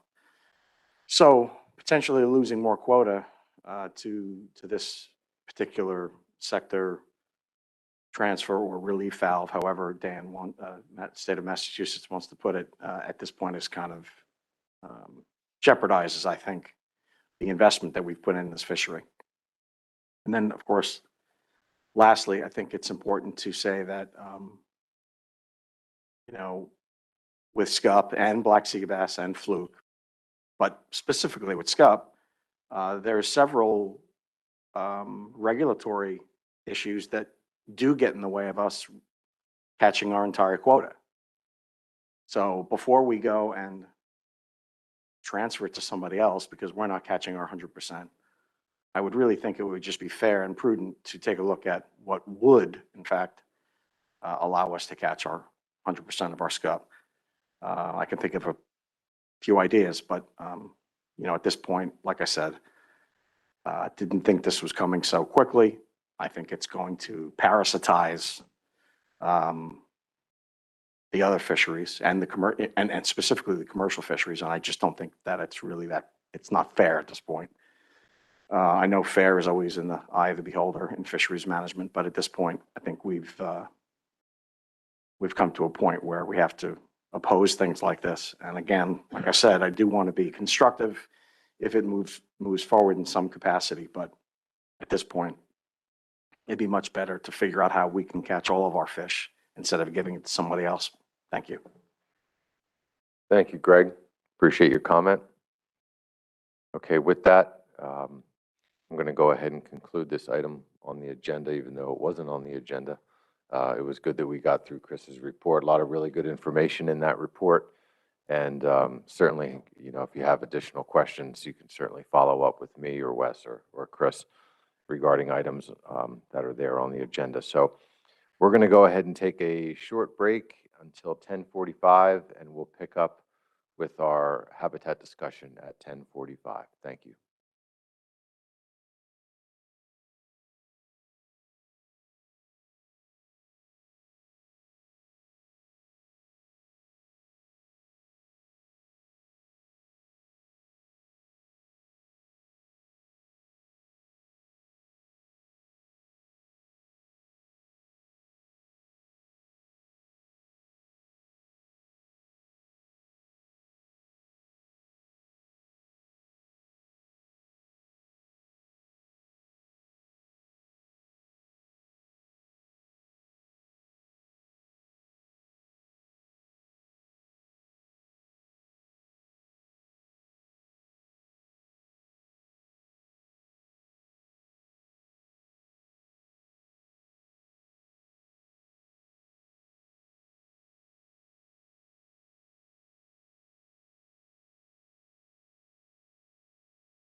Okay, we're going to get started in about 2 minutes if everyone can start to take their seats.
Jessica, are you listening online?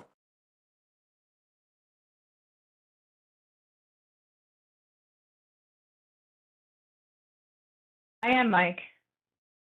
Do you, when I get things started here in a second, do you want to kick off the discussion, or do you want me to jump right into Kevin's presentation? You know what? I think jump right in. Okay. Just because they've got a little less time, 45 minutes now, to keep things on schedule. So yeah, that Okay. works. And Kevin Madley will be up first. Okay, thank you. Great, thank you.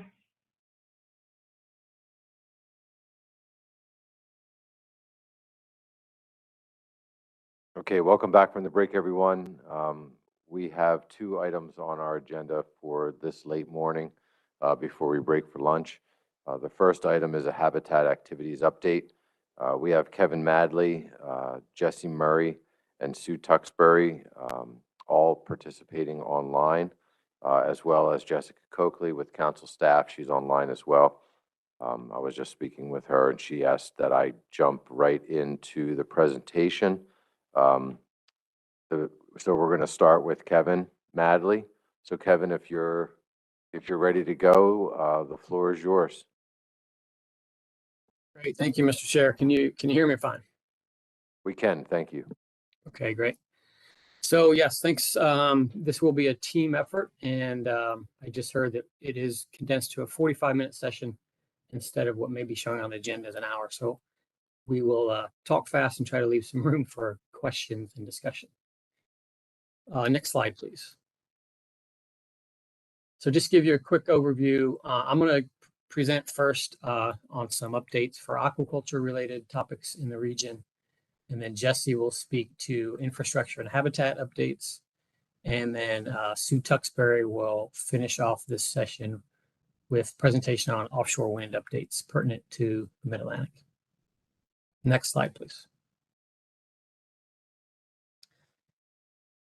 So many of you are aware that aquaculture 99.9% of aquaculture in the United States occurs within the state waters of coastal states and on land for freshwater species. But there are a few projects, and there's growing interest in aquaculture extending farther offshore into the exclusive economic zone around the country. So this diagram shows a few projects that have made the way to either be permitted or are kind of pursuing the permit process for projects specifically beyond the state water, so out in the exclusive economic zone. 3 of these are currently permitted. That's Ocean Rainforest out in California is a kelp farm that has been permitted. And then closer to home here, the Salem State University pilot scale project for blue mussels has been permitted off of Cape Ann, Massachusetts. And then more recently, there's a project titled on this slide as Rutgers Surf Clam project off New Jersey, which is permitted for a research scale project. And I'll talk more about that in just a minute. Next slide, please. So first, of the two projects I'm going to talk about, that Rutgers one I mentioned, and then also this Mono Fish Farms project, both which are proposed for the Mid-Atlantic region. Mono Fish Farms is probably familiar with, to most of you. It's been kind of proposing this project for years now, but there have been some updates, and that's why we're presenting it to you again today. But to give you some overview, Mono Fish Farms proposes to construct a commercial scale marine finfish aquaculture facility within federal waters, approximately 9 miles southeast of Shinnecock Inlet, New York, in water depths of approximately 40 meters. So this diagram that you're seeing on screen, their current preferred site is Site A, that polygon A that you're seeing. And again, that's about 9 miles off Shinnecock Inlet. At the time they wanted to do the assessment, they were looking for twice as much acreage as they are proposing now. Excuse me. And so they reduced their footprint, their needed footprint, down to about a 400-acre site. So if you look at Site A, they're specifying that the western portion of Site A, that polygon A, is where they are proposing to indicate as their preferred site when they get to the point of submitting permit applications. So that 400 acres at full build out could situate 12 to 18 storm safe submersible net pens, but they are proposing to initially deploy 1 or 2 pens as a initial operational scale for assessment before thinking of scaling up further. Next slide, please.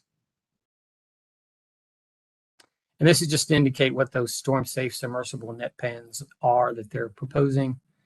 The aerial photo shows one from the air, as it looking down on it. That's up in, I believe that's Lake Erie, is where that particular photo is from. And then the diagram is from the manufacturer's website. So it just shows, just to give you a sense of what these net pens look like. The diagram is a little misrepresentative. It kind of looks like it's an open topped pen, but it's not. It actually would be a fully enclosed net structure. And so at full operation, they could produce up to 9 million pounds annually is their forecast. These pens, one of the reasons people even are thinking of moving further offshore and proposing finfish operations is because the technology has developed to allow submersible cages.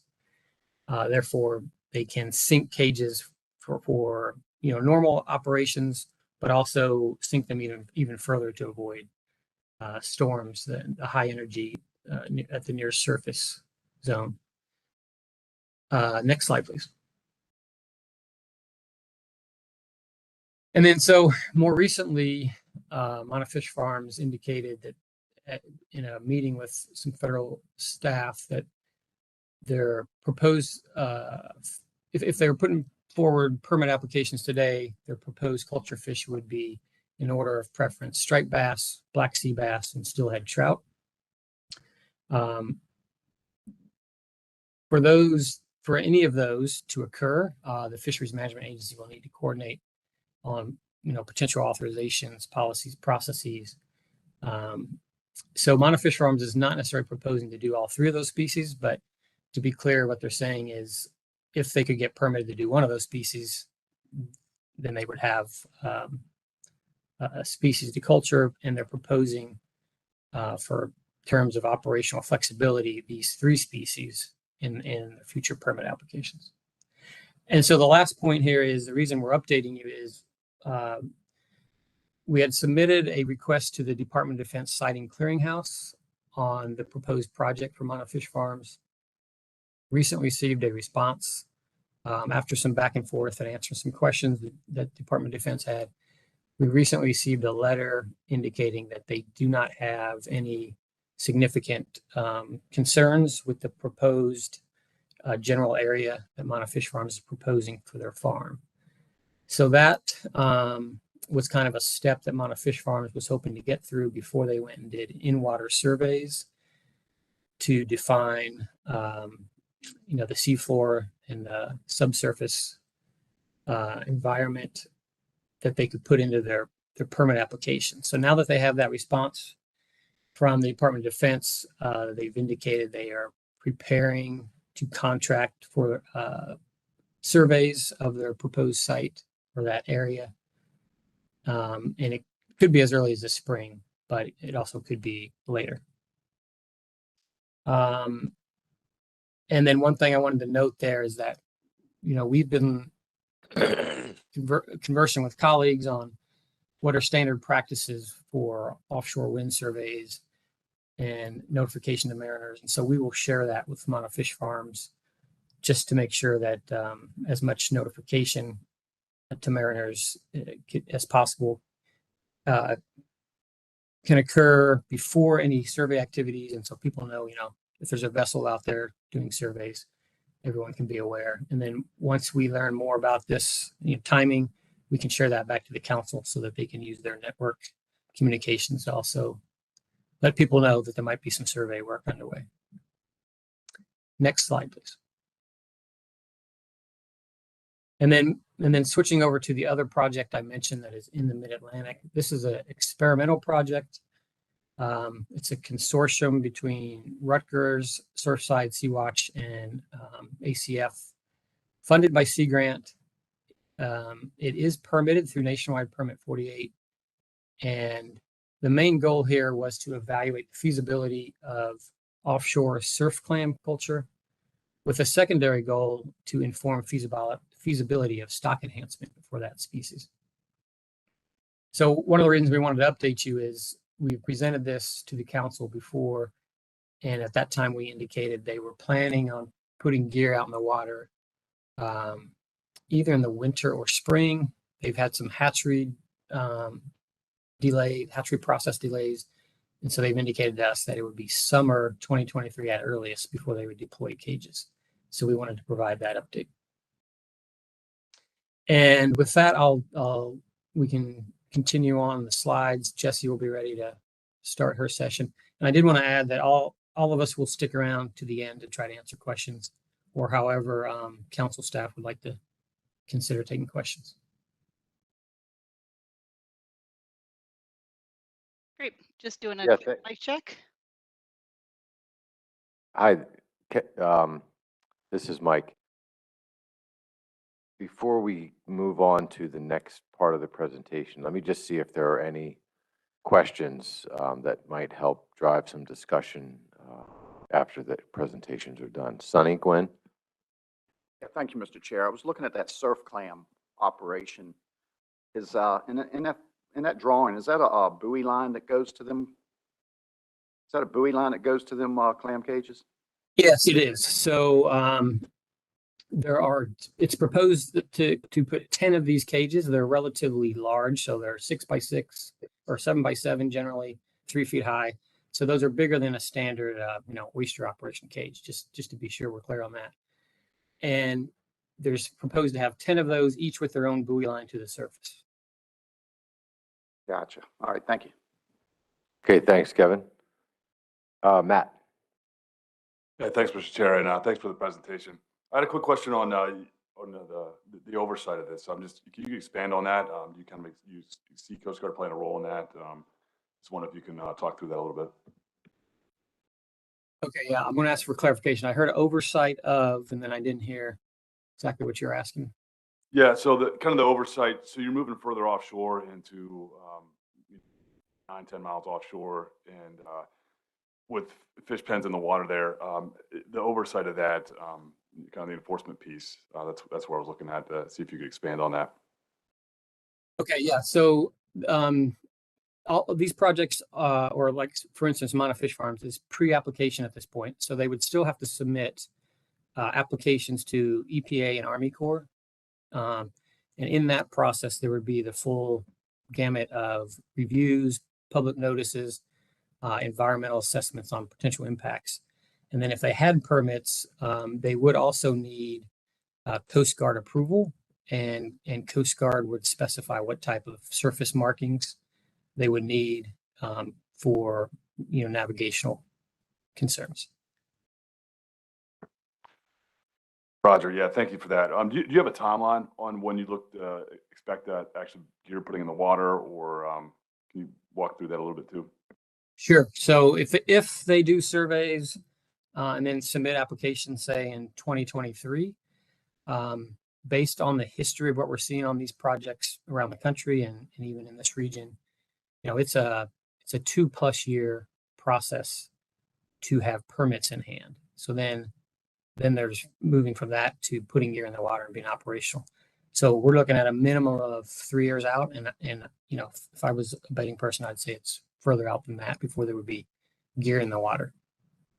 Now, as far as the surf clam project, that actually is permitted, so it could put gear out now. And as I say, they're indicating this summer potentially putting gear in the water. Sounds good. Thank you. Okay, thank you. Any other questions? Hi, this is Nicole. I just had a question regarding like the different projects. I was just wondering if they have like a schedule of like, can we take care of the bag limit first before we move on to new projects and different things? Because does it seem like it's getting too much? Is there a way that they can kind of situate to get the most urgent done first? Thank you.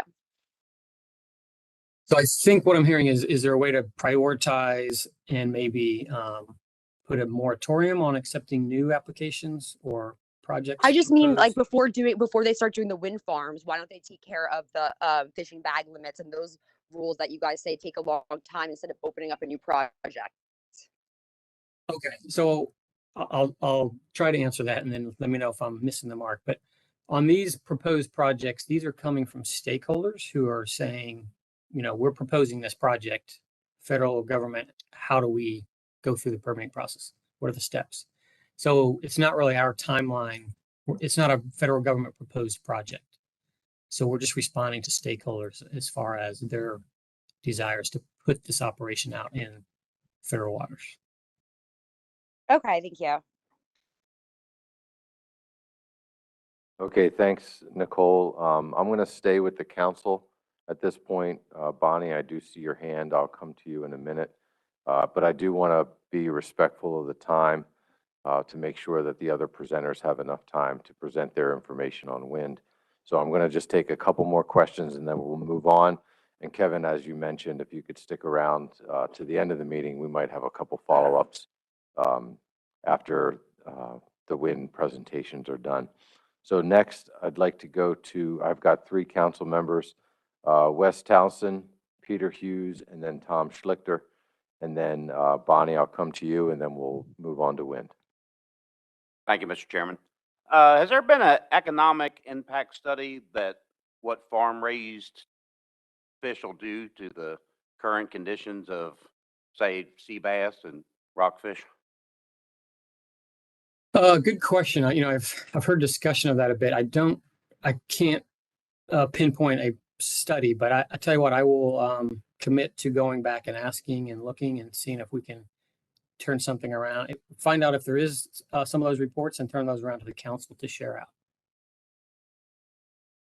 Okay, yeah, because currently, fish prices are definitely deflated. So, yeah, we don't need something else that's going to make the prices go even lower. Thank you. All right, thank you. Peter Hughes. Thank you, Mr. Chairman. I guess this question might be for Chris.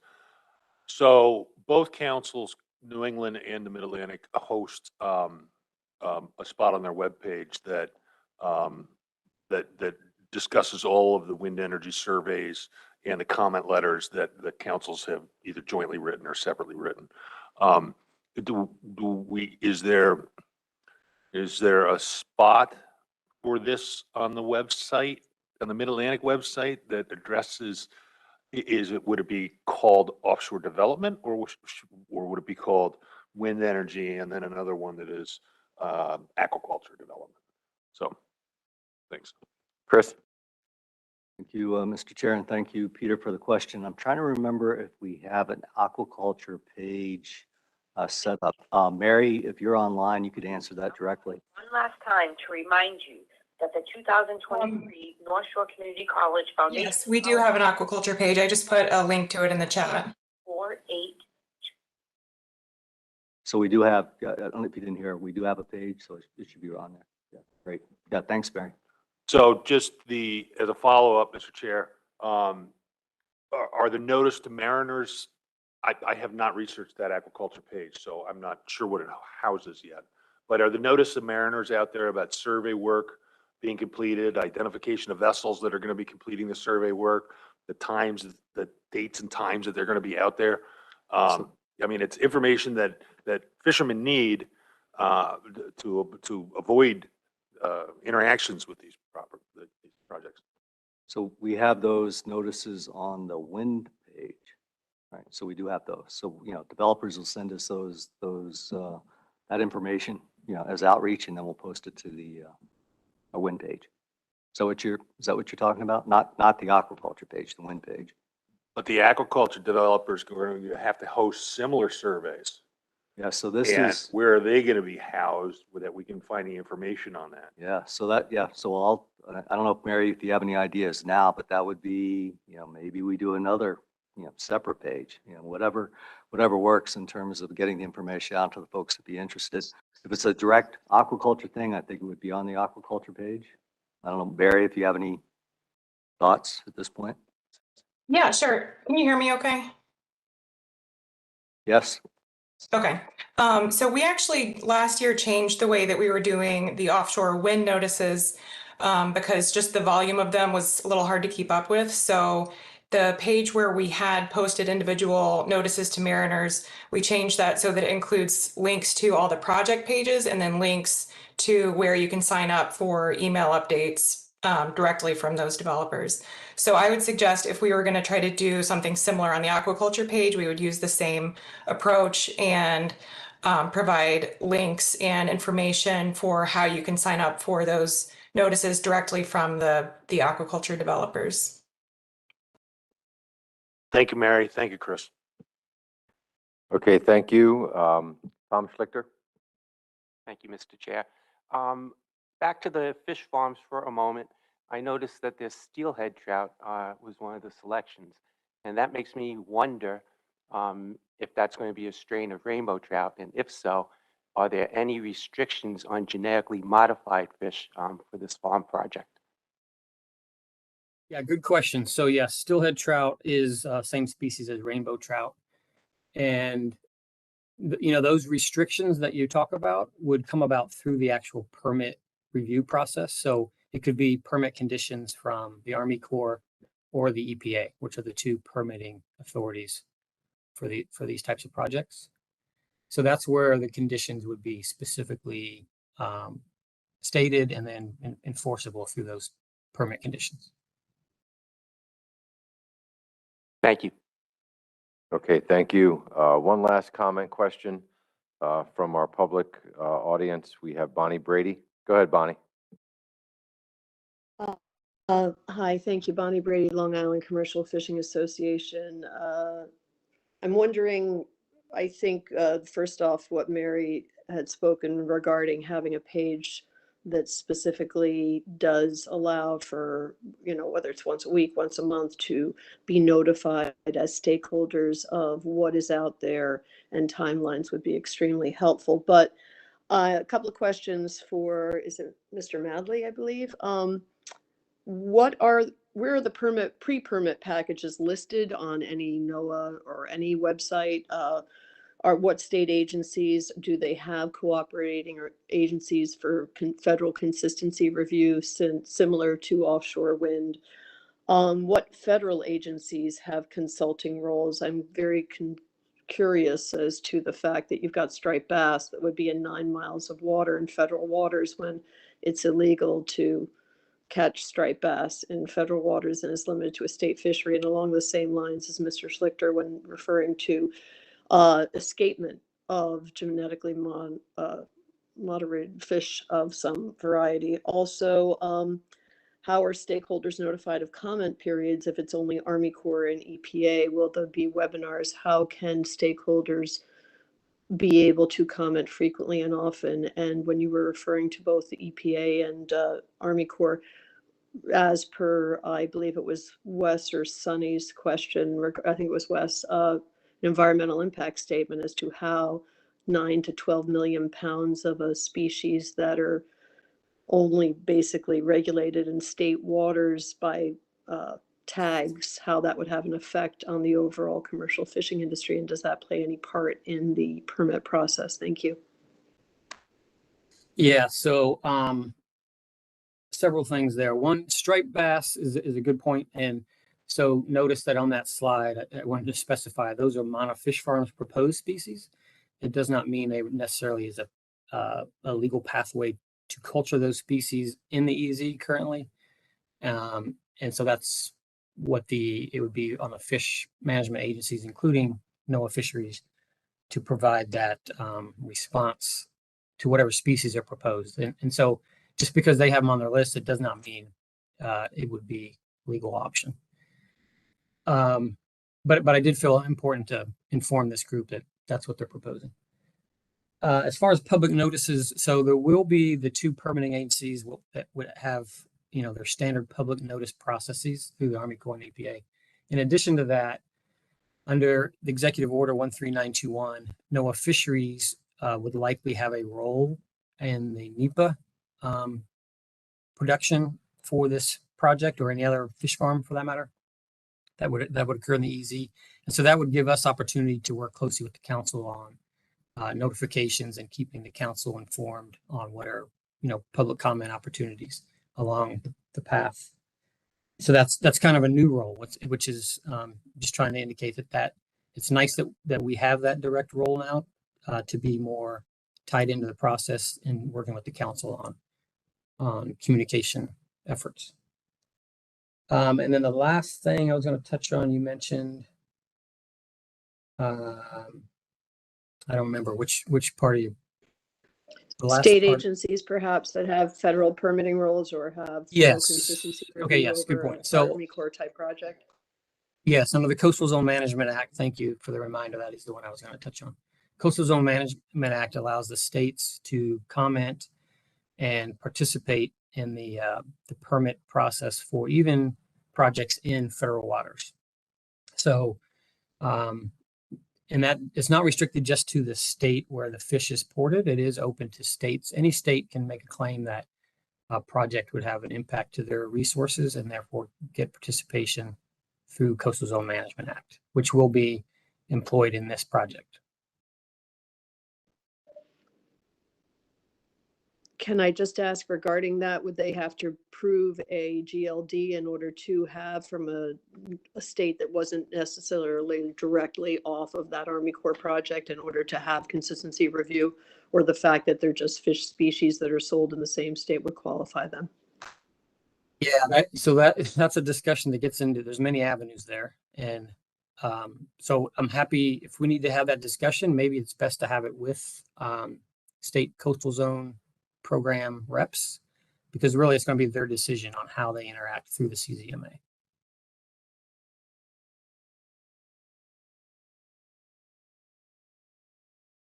All right, thank you, Kevin, for addressing all of those different questions and comments.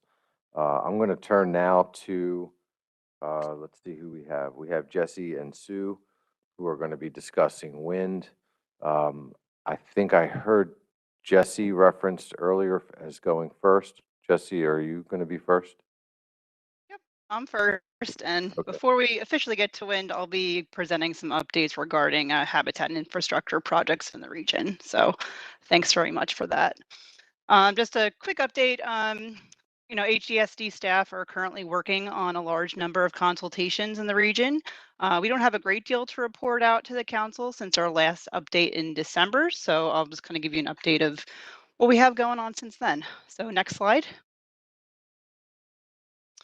So to start, we have some new information on several of the U.S. Army Corps of Engineers coastal storm risk management studies.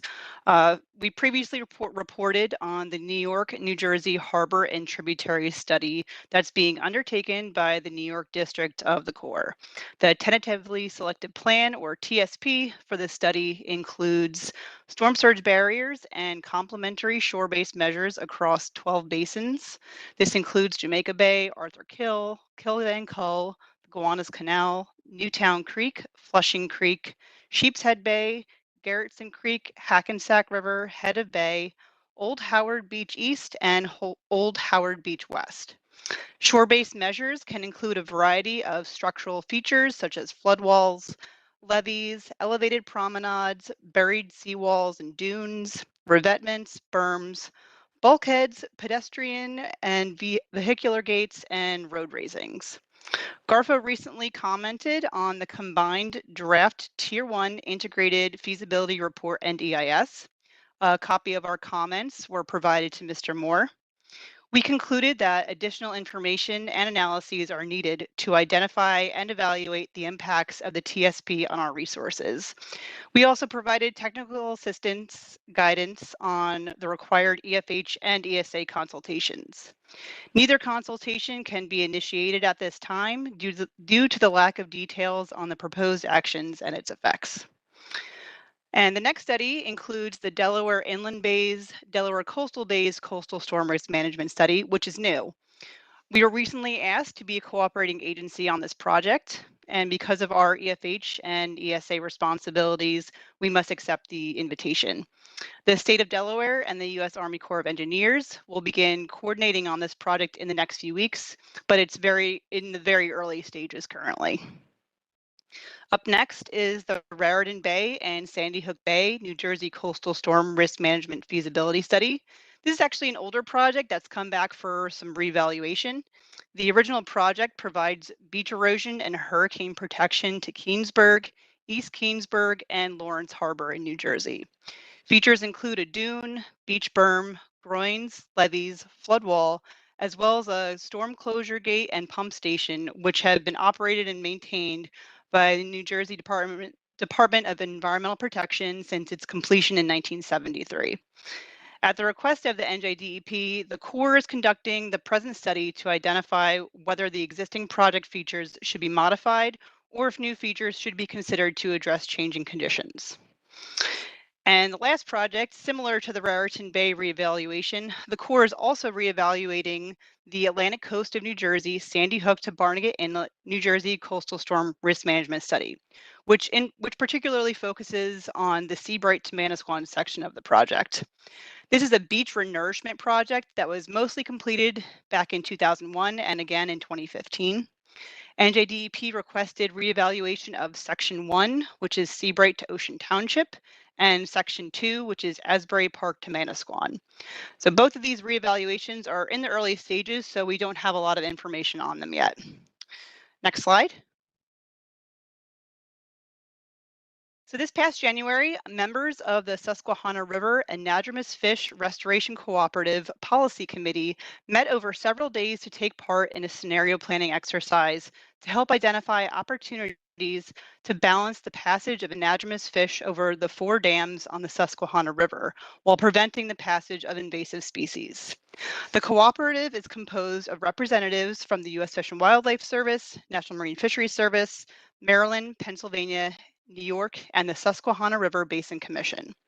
The goal of the group is to restore self-sustaining, robust, and productive stocks of migratory fish capable of producing sustainable fisheries to the Susquehanna River Basin throughout their historic ranges in Maryland, Pennsylvania, and New York. To accomplish this, fish have to pass over 4 dams, the Conowingo, Holtwood, Safe Harbor, and York Haven. Each dam has some sort of fish passage requirements as part of their FERC license. However, modifications are needed to improve passage, which are also considerations during the relicensing process. At the lowermost dam, the Conowingo, increasing populations of aquatic invasive species, especially northern snakehead and to a lesser extent blue catfish, have complicated fish passage and limited the use of the existing fish lifts. The cooperative has struggled with how to meet the goals of restoring American shad and river herring while keeping out northern snakehead. In the short term, 100% sorting of fish and trucking shad above the last dam has been agreed to by the operators of Conowingo, but a long-term solution remains elusive and 2 dams are up for relicensing in the next few years. Throughout the scenario planning exercise, the group was able to explore potential future conditions and identify activities that can be done now to help set the stage for the most desirable outcomes, which would be more shad with no or limited invasives, while hopefully preventing the least desirable outcome, which would be no shad and lots of invasives. The group has quite a bit of work ahead to resolve all the issues, but the scenario planning exercise got everyone focused on common goals and concrete actions that can be taken towards those goals. Next slide. So this slide's actually very similar to the one that we presented more than a year ago at the December 2021 update. It lists the funds that NOAA's provided as part of the bipartisan infrastructure law. We were asked if we had any updates on this, and NOAA is currently in the process of both soliciting proposals and awarding grants. Next slide. So NOAA is recommending nearly $105 million in funding for 36 fish passage projects this year. This money has not yet been awarded, but it includes more than $16 million in funding for 13 projects selected through the Restoring Tribal Priority Fish Passage through Barrier Removal Funding Opportunity, and also more than $87 million in funding for 23 projects selected through the Restoring Fish Passage through Barrier Removal Funding Opportunity. Additional announcements on awarded funding are expected sometime this spring. Announcements of funding opportunities are also expected in the coming months, including the just announced National Fish and Wildlife Foundation, or NIFWF, 2023 request for proposals for the National Coastal Resilience Fund, NCRF. The NCRF distributes grant funding to restore and strengthen natural coastal infrastructure that provides a first line of defense for coastal communities and ecosystems from increasing impacts due to rising sea levels and more intense storms.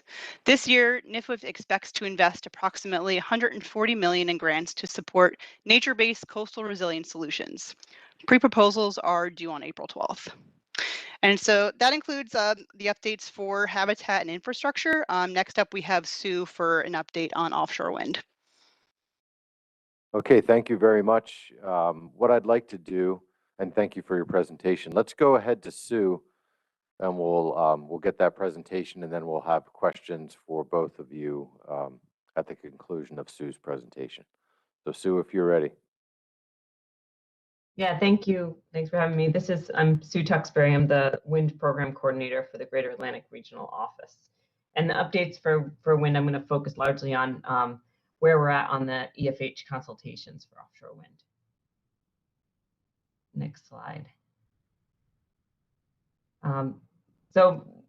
Many of you may know, but federal agencies are required to consult with NIMFs on any action or proposed action that may adversely affect EFH. And EFH can be spawning, breeding, feeding, or growth to maturity. So it includes benthic habitats, the bottom, as well as pelagic habitats, all in the water column. So we consult with both BOEM and the Army Corps of Engineers. Additionally, EPA may use our consultations to inform any permits that they issue associated with offshore wind. BOEM is the lead agency, so they are responsible for preparing the EFH assessment. We receive these assessments. These projects are quite large in scale and complex, so we often identify missing information and have comments and additional analysis needs after we review the draft. So we'll go back and forth with BOEM to acquire the necessary information. Once we do get a complete EFH assessment, we will initiate consultation, and we will have 90 days to issue conservation recommendations. This is a bit beyond the statutory 60 days, given the size and scale of these projects. BOEM or the Corps of Engineers are not obligated to adopt our recommendations. These are our recommendations. BOEM, they are required to respond to us with why or how they're not implementing any of our recommendations, but they are not obligated to require them as a term of their and condition in their final permits. Next slide. So we have a lot of projects ongoing right now. We just completed our EFH consultation for Ocean Wind 1. We issued our CRs for that at the end of February. We just recently initiated Revolution Wind at the end of March, so that review is ongoing. We expect to also initiate consultation for CVOW and Empire Wind this month. We also have, this late spring, early summer, we'll be initiating consultations in the southern New England area, the South Coast, which was formerly Mayflower Wind, New England Wind, and Sunrise, and also expect to initiate Atlantic Shore South coming up this late spring, summer timeframe. US Wind would be the next, which would be initiated most likely this fall, is the current schedule. But right now we expect BOEM to submit a draft EFH assessment, that initial draft for review, though this in May this month, or this year. Next slide. So here's some additional updates. As you know, BOEM is looking to identify wind energy areas off the central Atlantic. We provided comments on the central Atlantic draft wind energy areas back in December. We understand that they will be finalizing their decision on wind energy areas in the near future, likely this spring. We don't have an exact timeline. But the next step after they identify wind energy areas is the proposed sale notice publication. That's the next opportunity for public comment, either on the wind energy areas or any additional information that BOEM should be including as lease stipulations or otherwise. So that's the next opportunity for public comment. Also in the New York Bight, as you know, BOEM has leased 6 lease areas. They're in the process of preparing a programmatic EIS that will cover avoidance, minimization, mitigation, and monitoring measures for the 6 areas. We are anticipating a cooperating agency review of that document this summer. BOEM is also preparing a programmatic EFH, which will incorporate the 6 New York Bight leases as well as other projects in the Mid-Atlantic as they line up. Some of the projects that are further down the road will be included in that as well. And we're expecting that to review a draft of that this summer as well. We're also getting some developers are beginning to reach out to us on early coordination in some of the New York Bight lease areas. Next slide, please. Some additional updates. So right now we're working with BOEM for US Wind on scoping out a habitat impact minimization alternative for the EIS. This is largely focused on avoiding sensitive habitats, prime fishing areas, and estuarine environments. I also have a few updates from our colleagues in the Southeast region. They are working with BOEM and Avangrid right now on the Kitty Hawk North EFH assessment.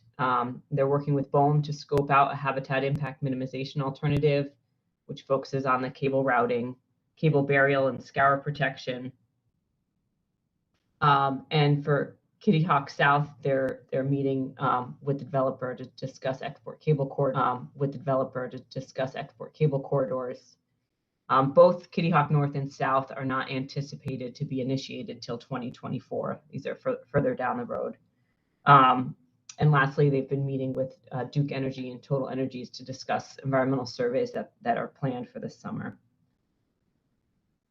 And the Carolina Long Bay was formerly known as Wilmington East. Next slide, please. So lastly, I just want to make you aware of some recent publications that may be of interest to this group. The Jacobson et al. 2023 compared longfin squid study fleet data to VTR fishing footprint data. They found VTR footprint data overestimated fishing efforts that overlap with wind energy areas, but underestimated the revenue exposure within the wind energy areas. So that may be of interest. And the links to those documents are provided on this slide. The Hogan et al. Is the Fisheries and Offshore Wind Interaction Synthesis of the Science Report, which was a summary report from the 2020 Synthesis of the Science Workshop, and it discusses the available research and data gaps for 5 subject areas listed here: the ecosystem effects, fisheries socioeconomics, fisheries management and data collection, methods and approaches, and regional science planning. Lastly, there's a AFS Marine and Coastal Fisheries Progress Series on offshore wind interactions with fish and fisheries publications. This is an in-progress series, but this link does connect you to some of the studies in this series have been published and are accessible through this link. And as the additional studies are published, they'll be added there as well. So that's all I have for now. If you have any questions, I'd be happy to answer them. Thank you. Sue, thank you very much. I appreciate the presentation. At this time, let's go. I'm going to turn to the council for anyone that may have questions for either Jesse or Sue regarding habitat activities and wind. Sunny Gwen? Yes, thank you, Mr. Chair.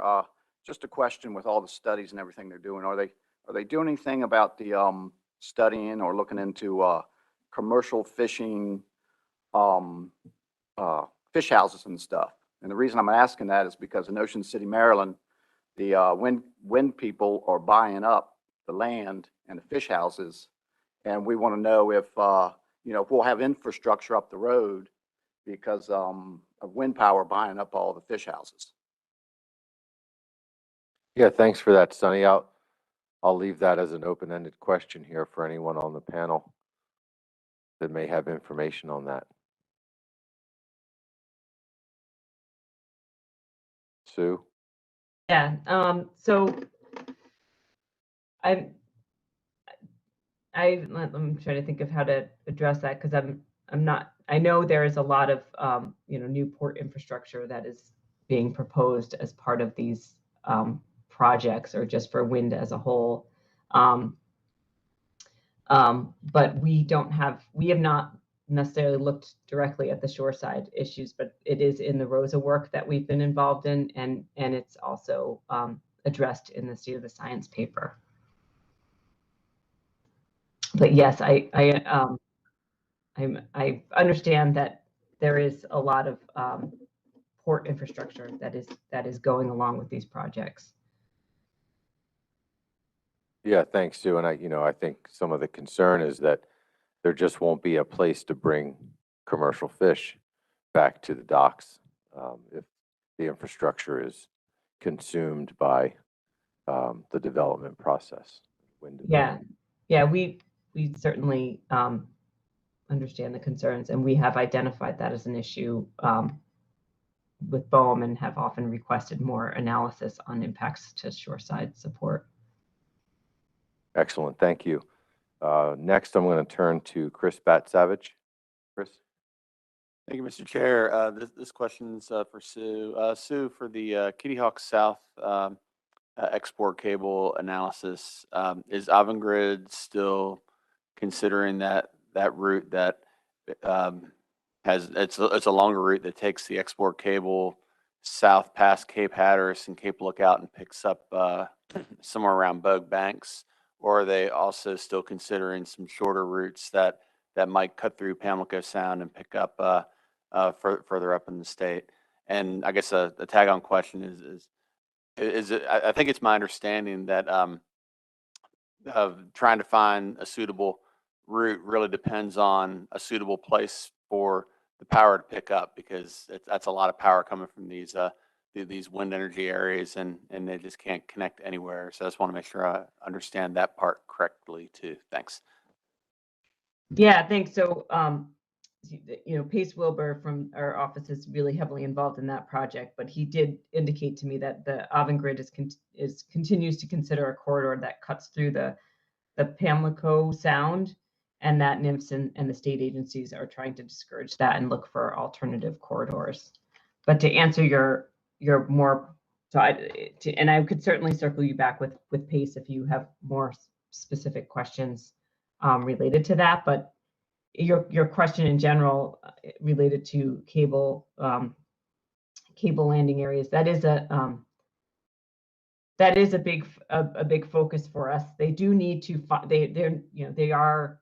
they do need to obviously connect to an interconnection point. So that is a big, and the infrastructure needs to be there for them to be able to connect the power onshore. So that is a big driver in the cable corridor or the cable landing selection. However, we're trying to work with BOEM and the applicants and the Corps of Engineers to look at alternate routes that would be less impactful and would be routed to minimize conflicts with fisheries and with sensitive habitats. And ideally, we tend to recommend that they don't go through estuarine environments and that land-based alternatives are considered. So there's a number of factors that go into that. But yeah, it is largely driven by where they're going to connect the power. Okay, thanks, Sue. Yep. Eric Reed.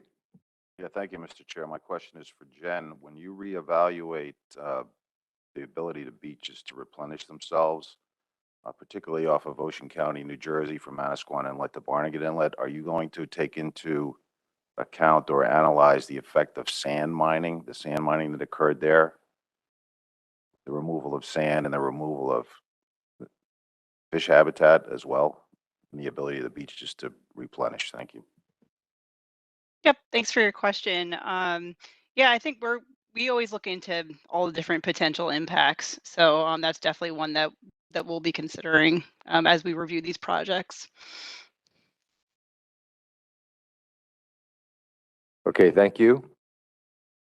Any other members of the council have any questions? I think at this time we'll just open it up to. Oh, yes. Sorry. This is Nicole. I just had a quick question. I was just wondering. Nicole, 1 second. Oh, sorry. I'm going to see if any other members here of the council have any questions, and then I'll turn to you. I see your hand. So I'll get to you in just a second. David Stormer. Go ahead, David. Hi, thanks, Mr. Chair. A similar question as Chris had, but with respect to the U.S. wind essential fish habitat consultation, are there conversations with U.S. Wind about the onshore interconnection point, any onshore interconnection point alternatives other than the their preferred option, which is passing through the Indian River Bay? Are there discussions about alternatives to that route, say overland, for example? Thanks. Yes, thank you, David. Yes, we are. That is an alternative that we have recommended to BOEM, considered in the EIS, and it will also be covered in the EFH assessment to look at alternate routes that avoid the Indian River Bay. Great, thank you. Yeah. Okay, thank you. Seeing no other hands around the table at this time or online, Nicole, now is your turn. Go ahead, Nicole. Thank you so much. Sorry, I was just wondering what international stakeholders are involved in like the offshore fisheries and aquaculture, and to what extent. And then I was wondering, what is like the ultimate goal of the fish farms in 10 years? Like, what do they expect to see from this? And is there any way to get a list of the grants and projects, the money spent on all three, like aquaculture, offshore, and fisheries as well? Thank you. Hi, this is Kevin. Yeah, so I think the first part of that question was what international agencies are involved with offshore aquaculture. And so can answer that in many ways, but so in some ways, all the way up through the United Nations, Food and Agriculture Organization is involved, as far as they have pointed to the need for increased seafood production to meet some of the SDGs that they have put forward. But otherwise, as far as permitting or allowing for fish farms in the United States, there are no international agencies that have a role in the permitting or approval. And then the other part I caught was the 10 years out, what do we see as a goal, or what do the entities see as a goal? We don't have a specific forecast. We do see, as I kind of alluded to earlier, an increasing trend, more proponents reaching out to the federal agencies, asking for guidance and policy instruction on how they would go about starting a fish farm or a seaweed farm or a shellfish farm in the EEZ. So there's definitely more interest, and some of that is coming from international forecasts from groups like the United Nations, calling for the need for more protein production to meet the growing population demands. But I'm not aware of anything from the United States federal government on specific targets or, tonnage of production in 10 years from now. Okay, thanks. Okay, thank you. I'm going to go next to Julie Evans. And James, I saw your hand. I'll come back to you after Julie. Go ahead, Julie. Hi, thank you for taking my question. Julie Evans, East Hampton Town Fisheries Advisory Committee. I have a question back on the wind subject. I was wondering if the presenter, and I didn't quite catch her name, had any information regarding any payouts to local municipalities that might be affected by the landing of the cables in their areas, looking towards making that almighty connection to the grid.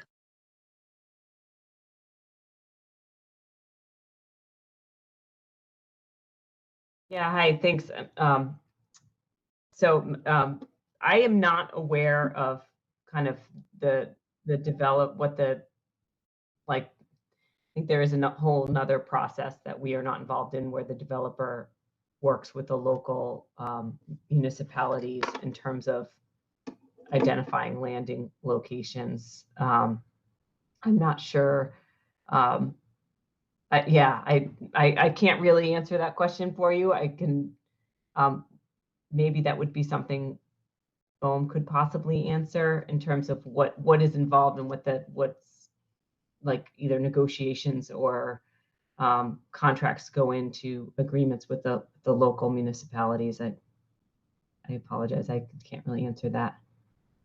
Oh, we've had one here in East Hampton that was, started off at a very low rate and was raised up a bit. But when you consider the amount of work and what the amount of possible denigration to our beaches and town, I don't think the price was nearly enough for people who might be involved in those negotiations going forward. Thanks. Thank you. All right, thank you. All right, James Fletcher.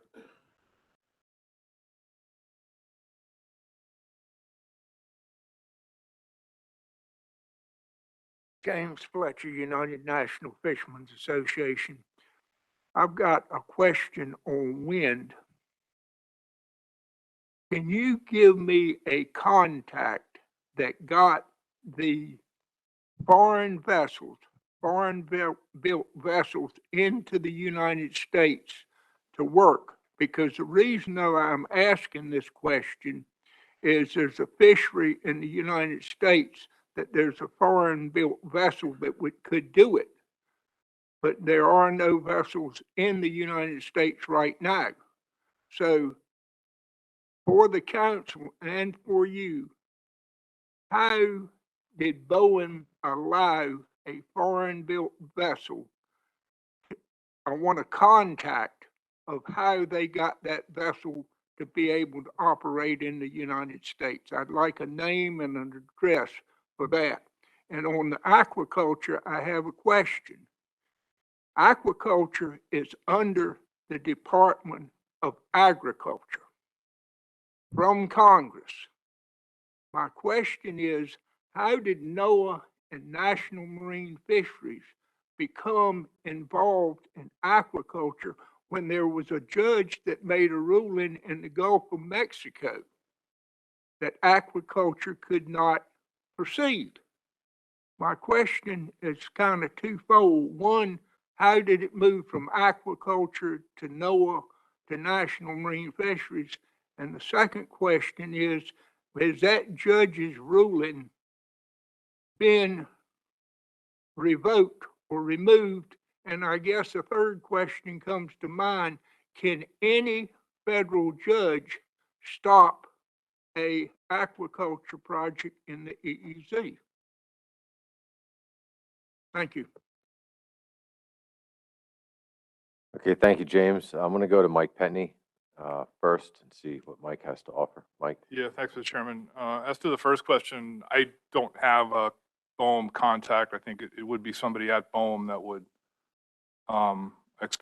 provide the contact information for the vessel issue that that was raised. On the aquaculture front, so just to clarify, NOAA Fisheries is a consulting agency on offshore aquaculture projects in the EEZ, as we are on many other projects such as wind. So the permitting agencies being the Corps of Engineers for structures, EPA for discharge, they consult with us under for essential fish habitat under the Magnuson Act, endangered species under ESA, and Marine Mammal Protection Act issues under MMPA. So we have always and remain a consulting agency for offshore aquaculture projects permitted by other agencies. There was an executive order a number of years ago, I forget the number, but it designated NOAA Fisheries as the lead sort of official under the National Environmental Policy Act for coordinating NEPA documents for offshore aquaculture projects when the permitting agencies, again, the Corps and EPA, determine that an environmental impact statement is necessary before they permit the action. So if the permitting agencies, Corps and EPA, for a proposed project determine we need an EIS rather than an environmental assessment for this project, then they turn to NOAA Fisheries to coordinate the preparation of that EIS. That's our role in these aquaculture projects. We're also working, with the councils in areas where council action is necessary, such as in the Gulf of Maine. There's an action. And I forget the last question, if somebody could remind me. Oh, the judge, yeah. So the case was in the in Gulf of Mexico, and John Almeida can maybe chime in if I get this wrong, since he's online.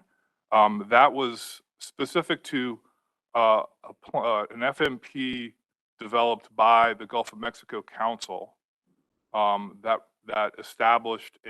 would have established a process for offshore aquaculture in the Gulf of Mexico under the Magnuson Act.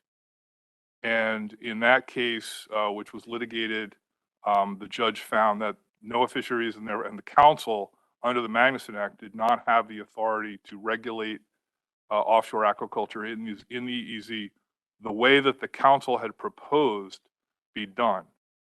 As far as I understand, no determination has been made that ruling sets a precedent elsewhere outside of the Gulf of Mexico, outside of that district. And we haven't tested that. So, that's, and I'd look for John Almeida to clarify that point. So I think I want people to keep in mind, that was a specific amendment developed, or FMP developed by the council, Gulf of Mexico Council, and it was litigated, and the judge found against the agency and council on its ability to regulate aquaculture under the Magnuson Act.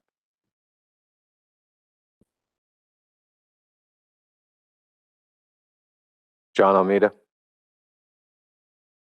Yeah, Mike, I think you got it right. The one thing I would add is that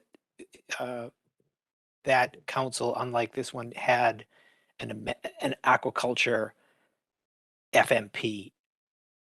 So, so it's a different situation than we have in this with the Mid-Atlantic. Okay, I appreciate that, John. And Mike, thanks for the clarification on the questions. Kevin, Jesse, and Sue, thank you very much for the information you provided to the council today.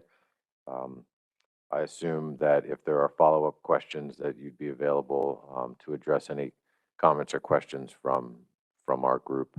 But thank you again. We're going to dive right into the next item on our agenda, which is a presentation on the Ocean City Video Boat Count Project. We have Jason Didden here, who didn't spend a whole lot of time on this over the last year. But Jason's going to provide us with an update on this project, and then we'll break for lunch. It's all you, Jason. Thank you. Stephen, can you click on the screen? There we go. Okay.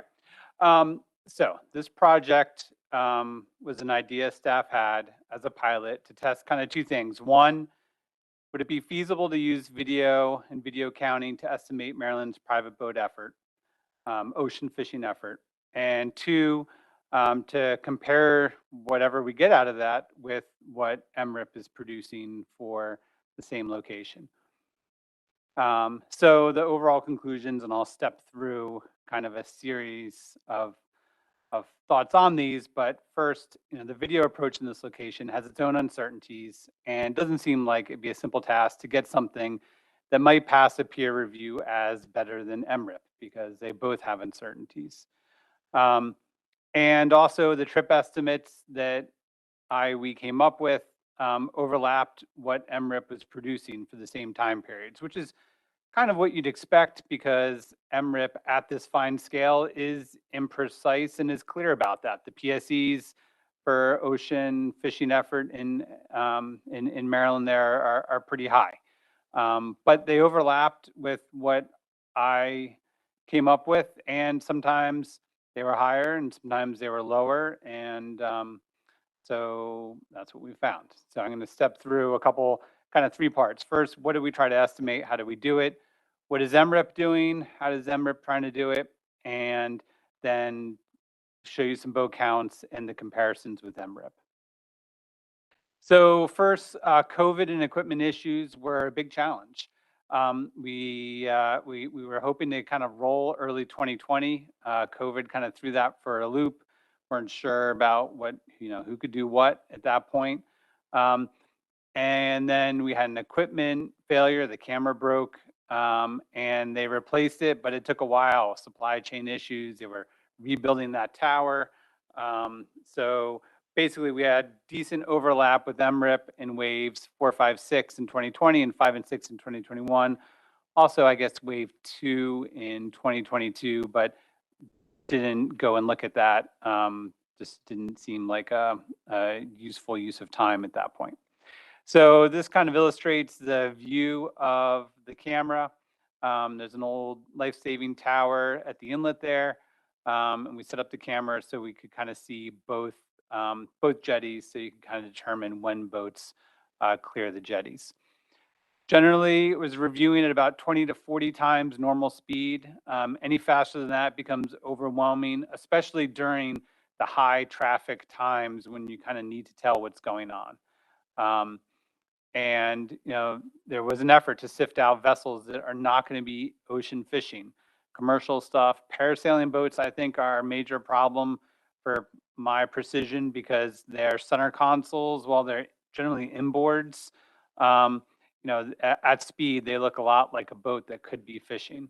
Also, I was using my best judgment on turnarounds. If it's, sitting out there for a few minutes and coming back in, I'm not going to count it as ocean fishing. Even if it did a little fishing, I think most of its fishing is going to be back in the back bays.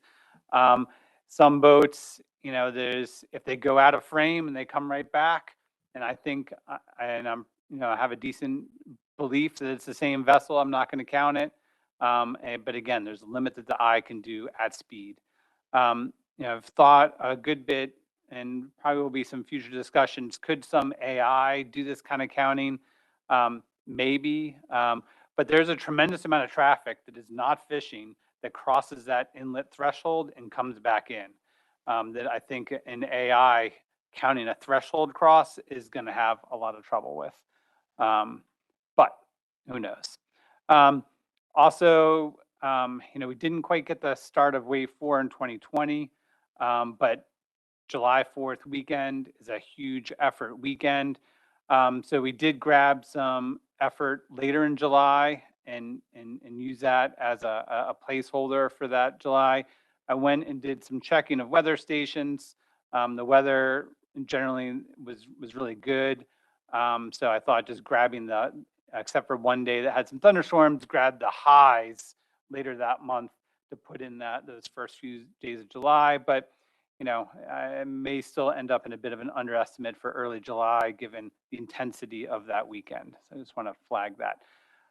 Fog was an occasional issue, not that much though. I thought it might be more of a problem. It was really addressed on an ad hoc case-by-case basis. It was a half hour. Might have just taken that and expanded the count up by the amount of time that was missed. If it was a full day, like one of the White Marlin open days, there was a lot of fog that whole morning. I went and just took the same time period from the next day because there was a big chunk of time missed. So it was kind of a case-by-case basis on how to deal with fog, but it was not a major problem. Just to save time, skipped nighttime hours to various degrees. During some of the summer days, didn't skip at all. When it got to winter, it was basically counting like maybe 5 a.m. to 5 p.m. And if all of a sudden start seeing boats occur soon after my start, I'd back up an hour. And kind of ensure that there was a good long period of almost no traffic. So I think those skipped hours, there's truly negligible effort. I'm sure there's a few though. Storms would skip a day, pop in, check a few times, and make sure it was staying stormy. There were a few boats, not just the Coast Guard boats, that went out on stormy days though, but again, negligible. So most of the effort kind of exits the view kind of quickly because of shoals that are southeast of the inlet. Boats generally kind of bang a hard left and then go around those shoals. So if there are pleasure boats that are out for a quick jaunt, they may exit my view, and I don't know what they're doing. And again, at speed, I'm using my best judgment to count them or not. So just to kind of make the counting somewhat simple, bin things into 5 categories: small, medium power boats that turn left or proceed directly east. Could be anything from a john boat to a 25, 30 foot walk around. The large power boats, which are like your real cabin cruisers, or good sized kind of dead rise that are a mix of private and charters. Sailboats, I think, was kind of pointless to count, but I started counting them, so I kept counting them. But I think almost no effort there, and most of the sailboat activity was like a little tour boat. There are some maybes that I couldn't totally reject. Some real small power boats, some big cruisers with no back fishing deck that I couldn't completely reject, but didn't seem they were likely to be fishing. And then power boats that hung a hard right out of the inlet and tucked in behind that jetty and exited my view. Again, if I was trying to keep an eye on my peripheral vision, boats that hung right around the jetties and fished right around the jetties are not being counted. A lot of times it might be there for a few minutes, an hour, pop back into the bays. Don't think they're going to be quote unquote ocean fishing. And MRIP is going to bin inlet fishing into inland, not ocean. If a boat reports back at the ramp that it's inlet fishing, that's not going to be counted as ocean. That's going to be in the inland set. So again, those are the 5 categories. So we have small, medium, large, power boats, sailboats, maybes, and power boats that head south.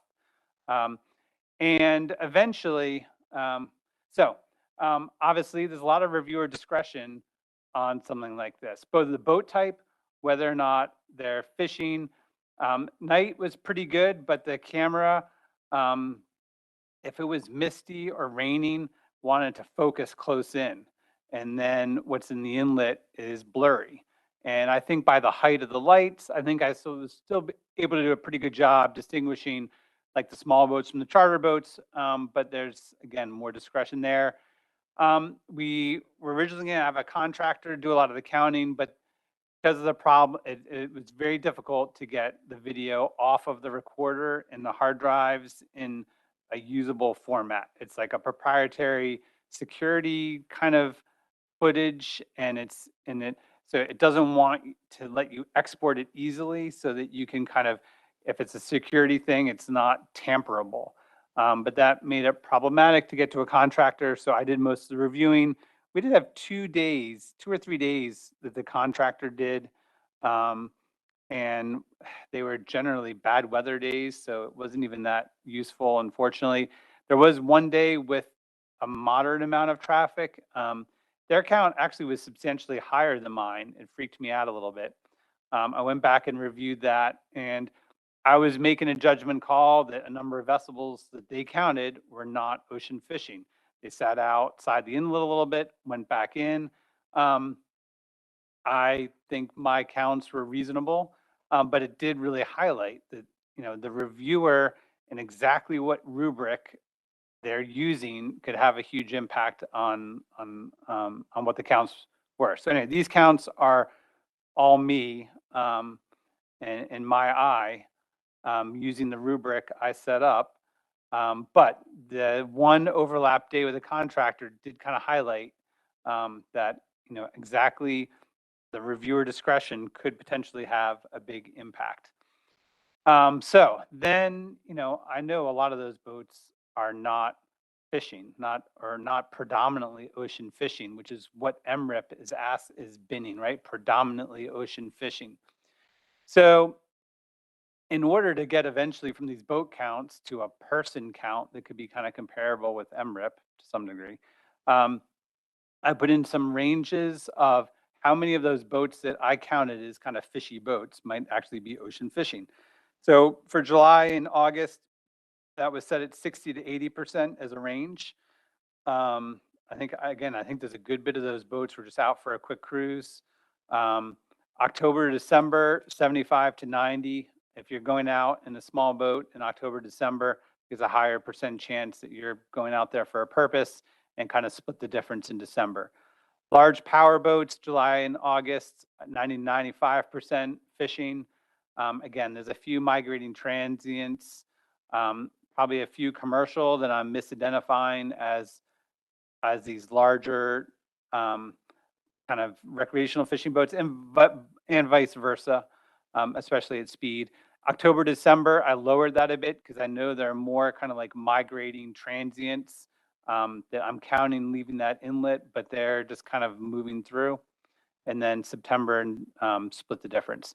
Sailboats, the range 0 to 10% fishing. I wouldn't be surprised if there was like 0 fishing on those sailboats, but at the low counts, it doesn't really affect anything. And then these maybes, again, created some similar ranges. Again, these might be like a coastal cruiser that someone could go out fishing on, but there's no fishing deck. Again, these counts were low and aren't going to really affect the estimates too much. The power boats that hug that jetty and go south, a lot of them are fishing, but they're fishing mostly in the back bays, I think. They hang around that corner, they fish around there, maybe for 10 minutes, sometimes half hour, and then they go back in. So again, I think they're not going to be predominantly quote unquote ocean fishing, but some of them are. So then also there's a range of people on those boats to try to kind of accommodate that and create a range. And these basically came up, these name numbers more or less came out of a meeting we had in October 2022 with a few captains in Ocean City, but they were confirmed with the APIS dockside data. You get 3 or 4 people for this for the smaller power boats. 5 to 6 is what you get in the for hire range of people, and applied those to large power boats overall, even though it's a mix of for hire and private on these big sport fishermen boats. Sailboats and maybes, I put as 1 to 2. Again, it's negligible anyway, but in the small medium, I kept that 3 to 4 that MRIP sees in the ocean fishing private rental dockside. Uh-oh, skipped. Starting, Stephen, this is starting to conk out at me. Can you, okay, we'll see. Okay, so then using those ranges to go from boats to people, you have to subtract out the for hire effort.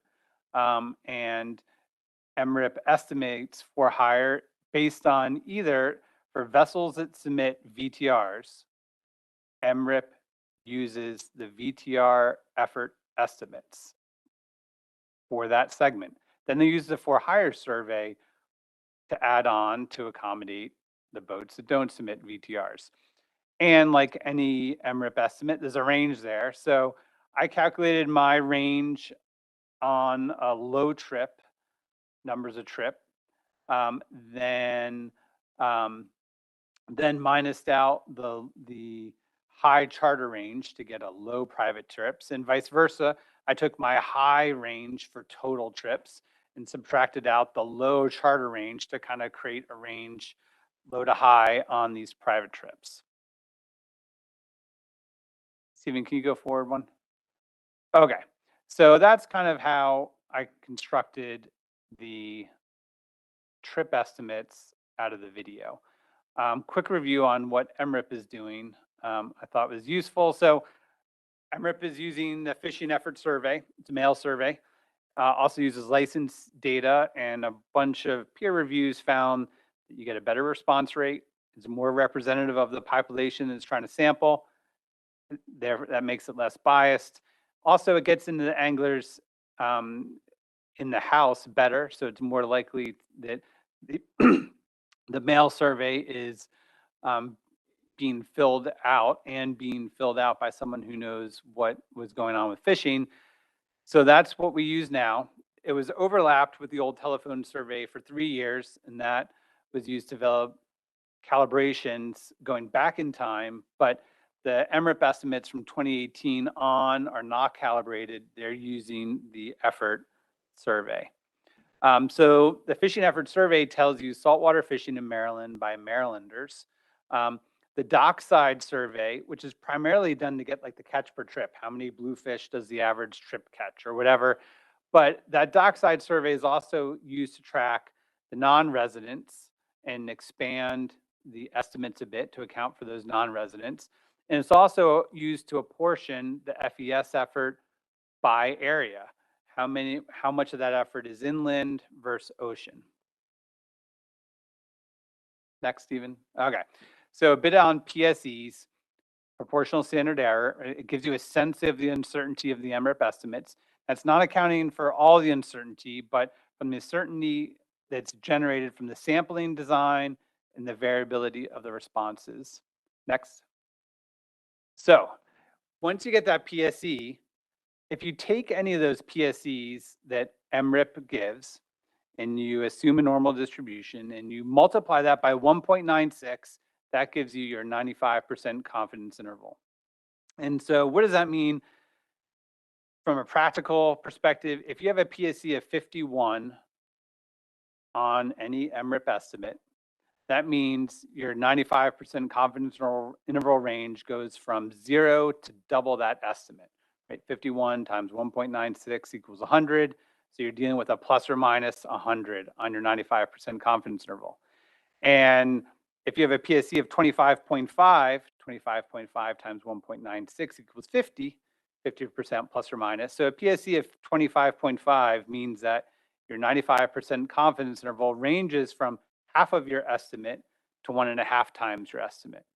So I think that's just kind of useful to remember in terms of moving from a PSE to a confidence interval. So these are the effort estimates for Ocean City Private in 2020.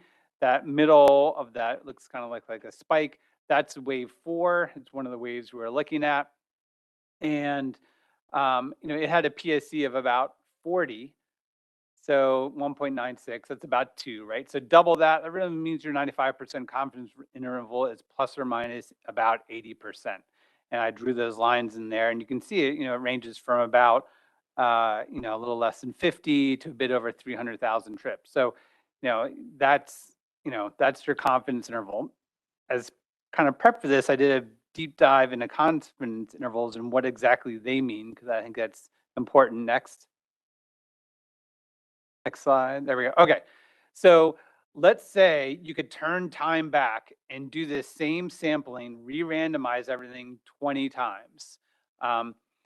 And if you have a 95% confidence interval, you can see, all those dots. Imagine there are point estimates and you have those confidence intervals. Well, not 19 out of 20 times, 95%, those confidence intervals are going to overlap the true population value. 1 out of 20 times, they're going to be outside. So it's really, if you redid that 20 times, those confidence intervals, all the individual confidence intervals should overlap the true value 19 out of 20 times. Again, there's still 1 out of 20 times, even the confidence interval is not going to capture the true value. Next. So also remember that those confidence intervals, they only include certain sources of kinds of error. There's more uncertainty besides that, and the MRIP website goes into kind of a lot more detail that there are other sources of error too that aren't included in those PSEs, aren't included in those confidence intervals. But the confidence intervals do give us a sense of how precise or imprecise we think we are. Next. Next. Okay. So part 3, a few of the counts and comparisons. There's in the briefing materials, I have both the counts, some of the comparisons, and a bunch of the tables that I use to kind of calculate the ranges when I'm taking my highs and my lows, converting these counts into numbers of angler trips. All those tables are in there, but a few here just for illustration on the counts. So this was July 2020. You can see the small, medium boats I'm counting. There was a tropical storm that went through early that month. There was no activity, on one day, or it could range up to about 450 boats that I thought were kind of fishy going through there. And on the larger boats, again, ranges down from 0 up to about 175 on the busiest days. Next. So recall, I'm taking those, and for like the private, the range that you'll see in a couple more slides derive from either 60% of those counts ocean fishing in 3 people boat to create what you're going to see in a slide or two as the low range, or 80% ocean fishing and 4 people per boat to kind of create that high range. Next. So the scale is the same here, and as you wouldn't be surprised, November is a lot less busy, and peaks generally around the weekends, but of course weather can impact a lot. And it was amazing and you have a major storm, that inlet is still rough, and there are people like lining up, like, am I going to test it? Am I going to go? And they come up, they go back. As soon as that is like at all negotiable, there are a few diehards who will run that inlet as soon it's like you would not think someone would try to run it. But as soon as it's at all possible, and again, it's not like there's an immediate rush of heavy effort, but there are a few folks who, as soon as it is imaginably possible, will try to run it. Next. And so for private in November here, again, I tweaked the percents a bit because folks who are running it in that month, I think, are more likely to be ocean fishing. And there's also, I think, in the mornings, up until about 9 o'clock, people running out, I think, are probably a higher percent than the afternoons who are kind of zipping back and forth. But anyway, next. Okay, so these are the comparisons with MRIP here. And part of the challenge was, at this scale, the MRIP estimates, as they indicate with the PSEs, are not precise, as you kind of wouldn't expect them to be. Again, the survey is designed to get decent estimates at a coast-wide range. Trying to tunnel in here to see what we found, and these waves were imprecise, and we kind of knew they might be, but there was overlap in all of them. And this wave 4 2020, the video count was at the low end. Next. Wave 5, the video count was at the upper end. Go forward. This is wave 5 of the next year. It was in there. It was towards the low end. I will note, go back one. Whoops. Back, other way. Okay. Okay, good. So, my count here for wave 5 2020 was in like that, 10 to 15,000 range roughly. Go forward just one. My video count for the same wave in 2021 was kind of in the same range, which I thought was kind of interesting. Forward one more. This is wave 6 for 2020. Again, I was right in the middle of the MRIP estimate here. Go forward again. Wave 6 2021, I was a little lower than my previous year. Again, at the low end of the MRIP range, but still in the range there. Next. Okay, so big picture thoughts. No easy answers on this. Video is going to have its own uncertainties. This work especially so. Again, how people make a hard left or a hard right out of that inlet makes it hard to track what people are doing. I think other big picture thoughts, management, you have been kind of changing to, some of the measures to account for the uncertainty of recreational data. That's the whole kind of point of the harvest control rule and the percent change approach. And it kind of continues to raise a question of, does management need high precision at a fine scale like this, when at a broader scale, and it's kind of the nature of statistics, the overs and the unders should cancel out. You're going to have some highs and some lows, some states, some waves, but if you're looking at it coast wide, those should cancel out in the wash. Next. This project did lead me to think a little bit, about are there some other ways that maybe MRIP could illustrate how sampling works? I've had kind of another idea that I will not be executing, but will throw out to other people maybe to think about is, I think it could be kind of cool to basically, if you could simulate all of this, a state's recreational fishing data, all trips that occur, and structure it as, effort actually exists, and then subject that, it maybe has 1 million trips in there, and it actually has, this trip caught whatever fish, then, and what time the people were fishing and what time they came back to the dock, and then subject that data set to the MRIP sampling methodology, and then run it 100 times, you should have a normal distribution around the actual catch that those 1 million, fictitious electronic anglers caught. I think that kind of could be a cool way to kind of illustrate that the sampling methodology, yes, sometimes it's going to have some outliers, but most of the time it's going to be on, around what actually occurred. And then, maybe there are other ways to get better precision in certain cases.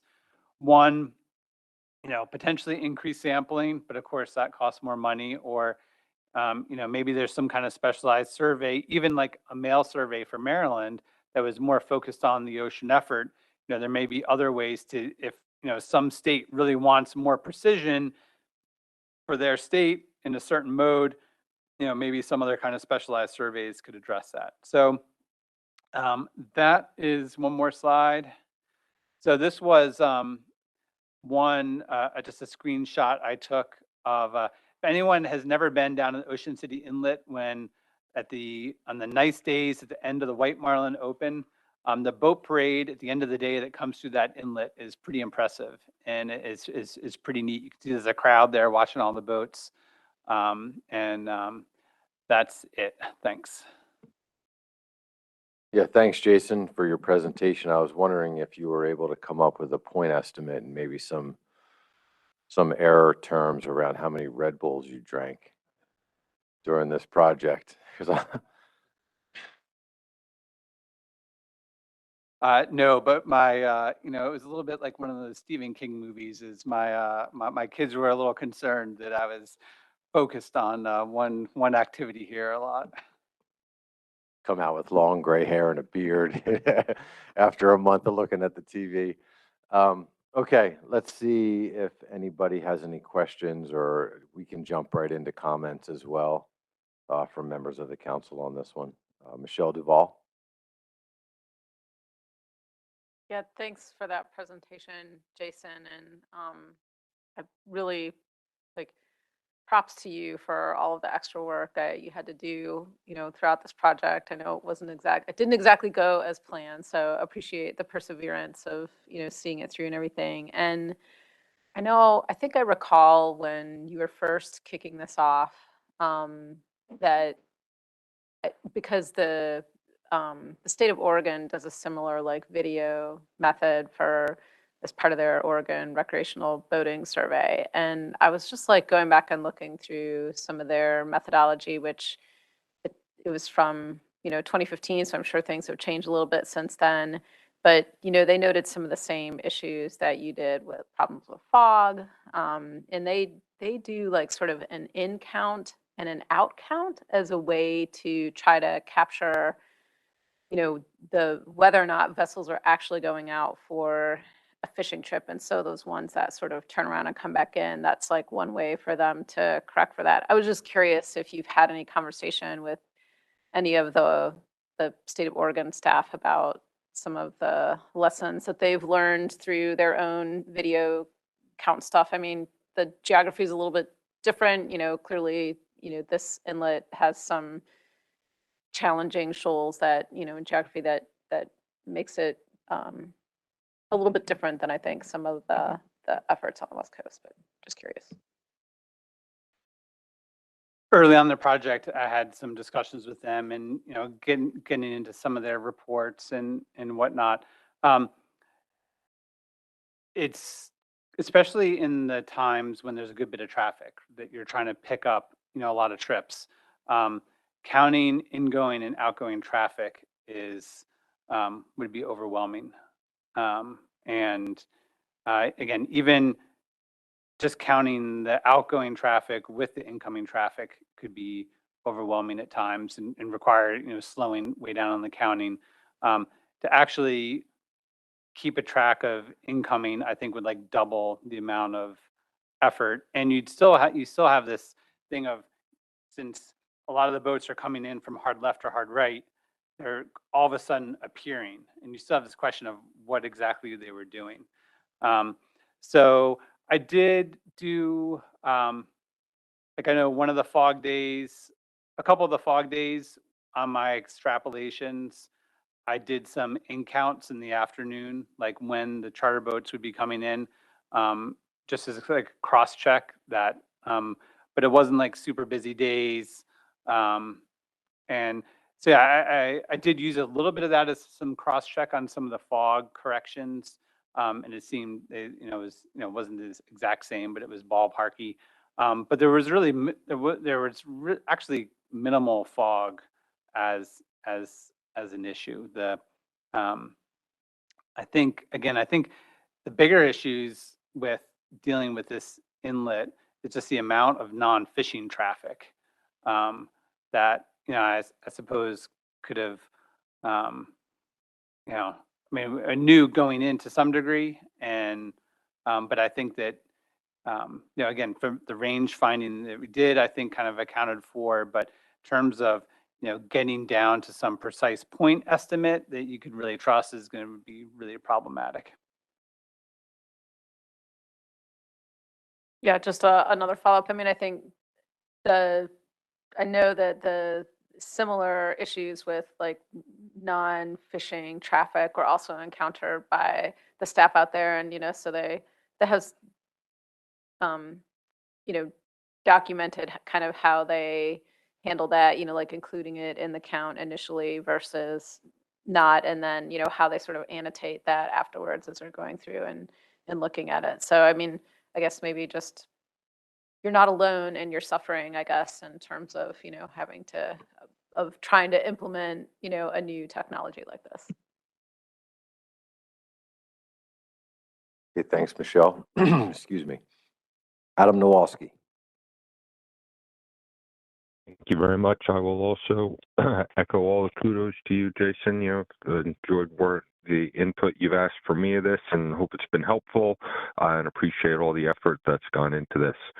Your observations about certain days of the inlet being difficult to navigate, I'll just highlight from personal experience that just because an inlet is difficult to navigate on a particular day or a particular tide does not necessarily make that an unfishable day. There's been for many a day I've told customers, if we can just get out the inlet, we'll be fine.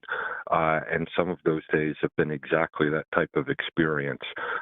So that doesn't, my point there is that just because the inlet's difficult to navigate doesn't rule out the fact that it's an unfishable day on the water.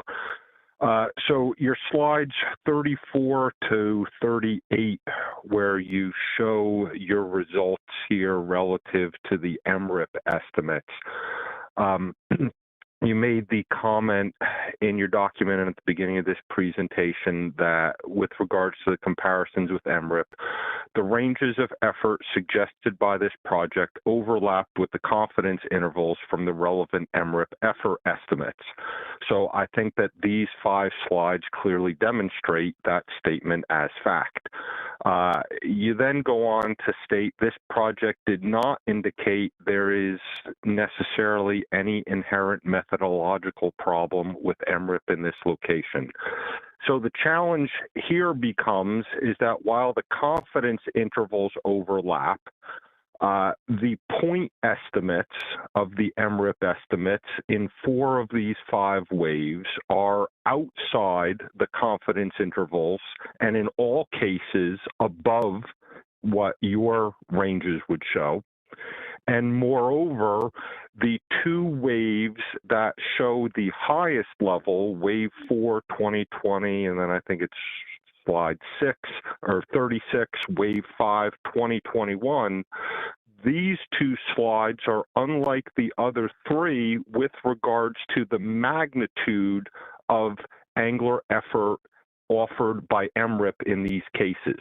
Most of these cases we're talking about 5, 10, 20,000 angler trips. The wave 4 and the wave 5 comparison show something dramatically different, way higher. And I think it really raises the question, going back to your statement about not necessarily any inherent methodological problem. 4 out of these 5 waves you've sampled here, MRIP shows a significantly higher effort estimate and shows that that goes up exponentially during the highest periods of effort. So that leads me to the question, based on those observations, what do we do to continue this work moving forward as it clearly demonstrates that there is a concern with MRIP at this location of overestimating angler effort, particularly at those periods of highest angler behavior? Thanks, Adam. Jason?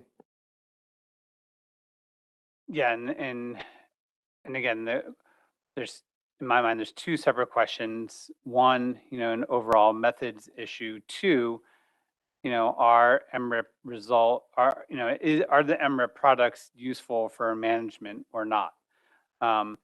And yeah, I think of the 5 waves here, I think, 3, I think I was the pretty low. 1, I seem to be above, and then 1, I was kind of right in line with. And I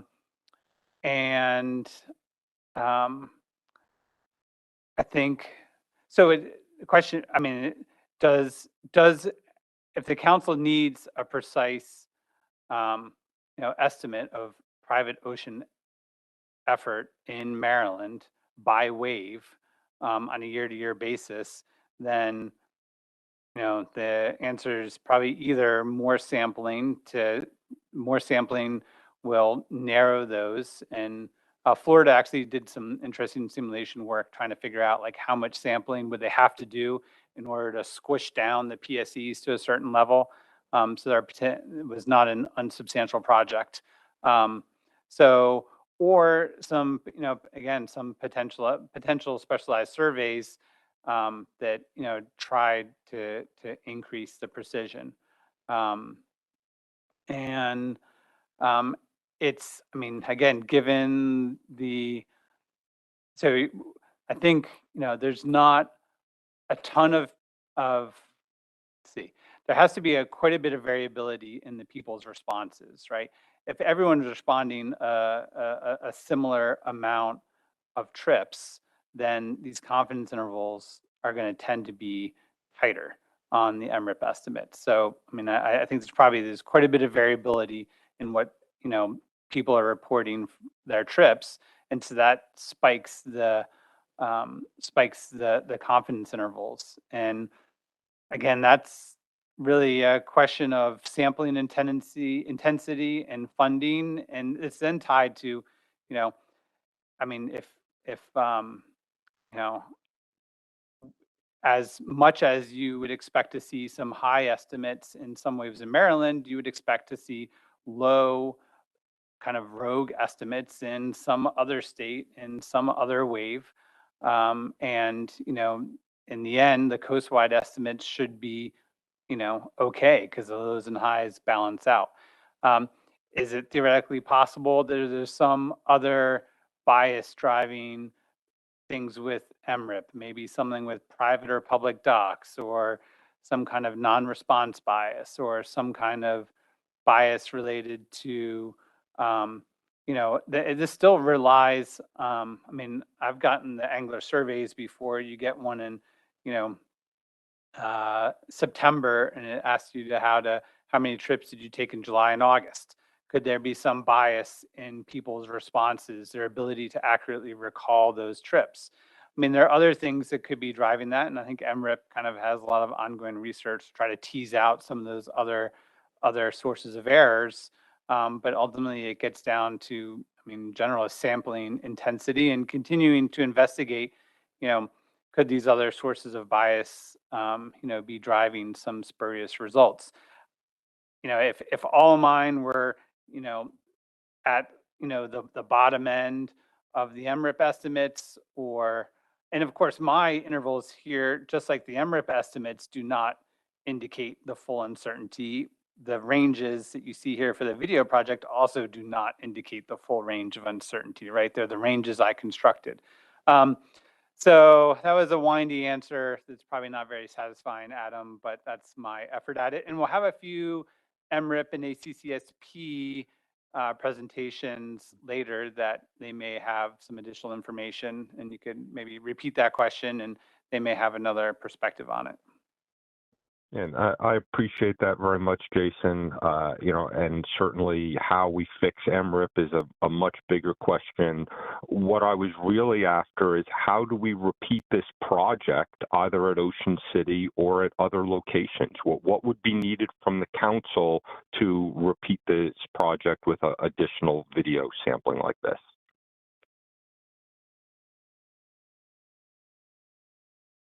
Well, or, does this provide some food for thought for some, academic researcher who wants to dig into it and do, this gives them a sense of some of the issues, and they, do future work. I think, maybe outside the capacity of the council to run something like this again or at a more detailed level, but I think it throws out there the idea that, that could be extended, by some other entities with additional expertise, but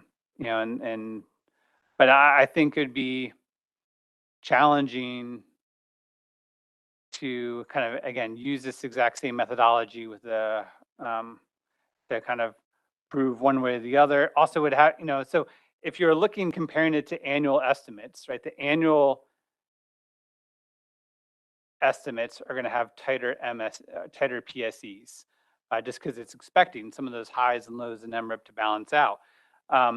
So again, if you wanted to make sure you didn't have equipment failures and whatnot, and you were running the whole year, you know, you're talking about power redundancies, camera redundancies, you know, to ensure that you had a full year to kind of compare against, you know, a full year of MRIP data. But again, a lot more intense project. All right, thank you for that, Jason. Thanks, Adam, for your questions. Let's go ahead. I've got 2 more hands, and then I think it'll be time for us to take our break before the afternoon session. I'm going to go next to Scott Lennox, and then Eric Reed, you can wrap us up. Scott. Thank you, Mr. Chairman. Jason, nice work. I met with Jason last year when he first started the project accounting process and saw some of the video, and I immediately put my resignation in for that. It was tedious. I guarantee it was tedious. So really nice work on this.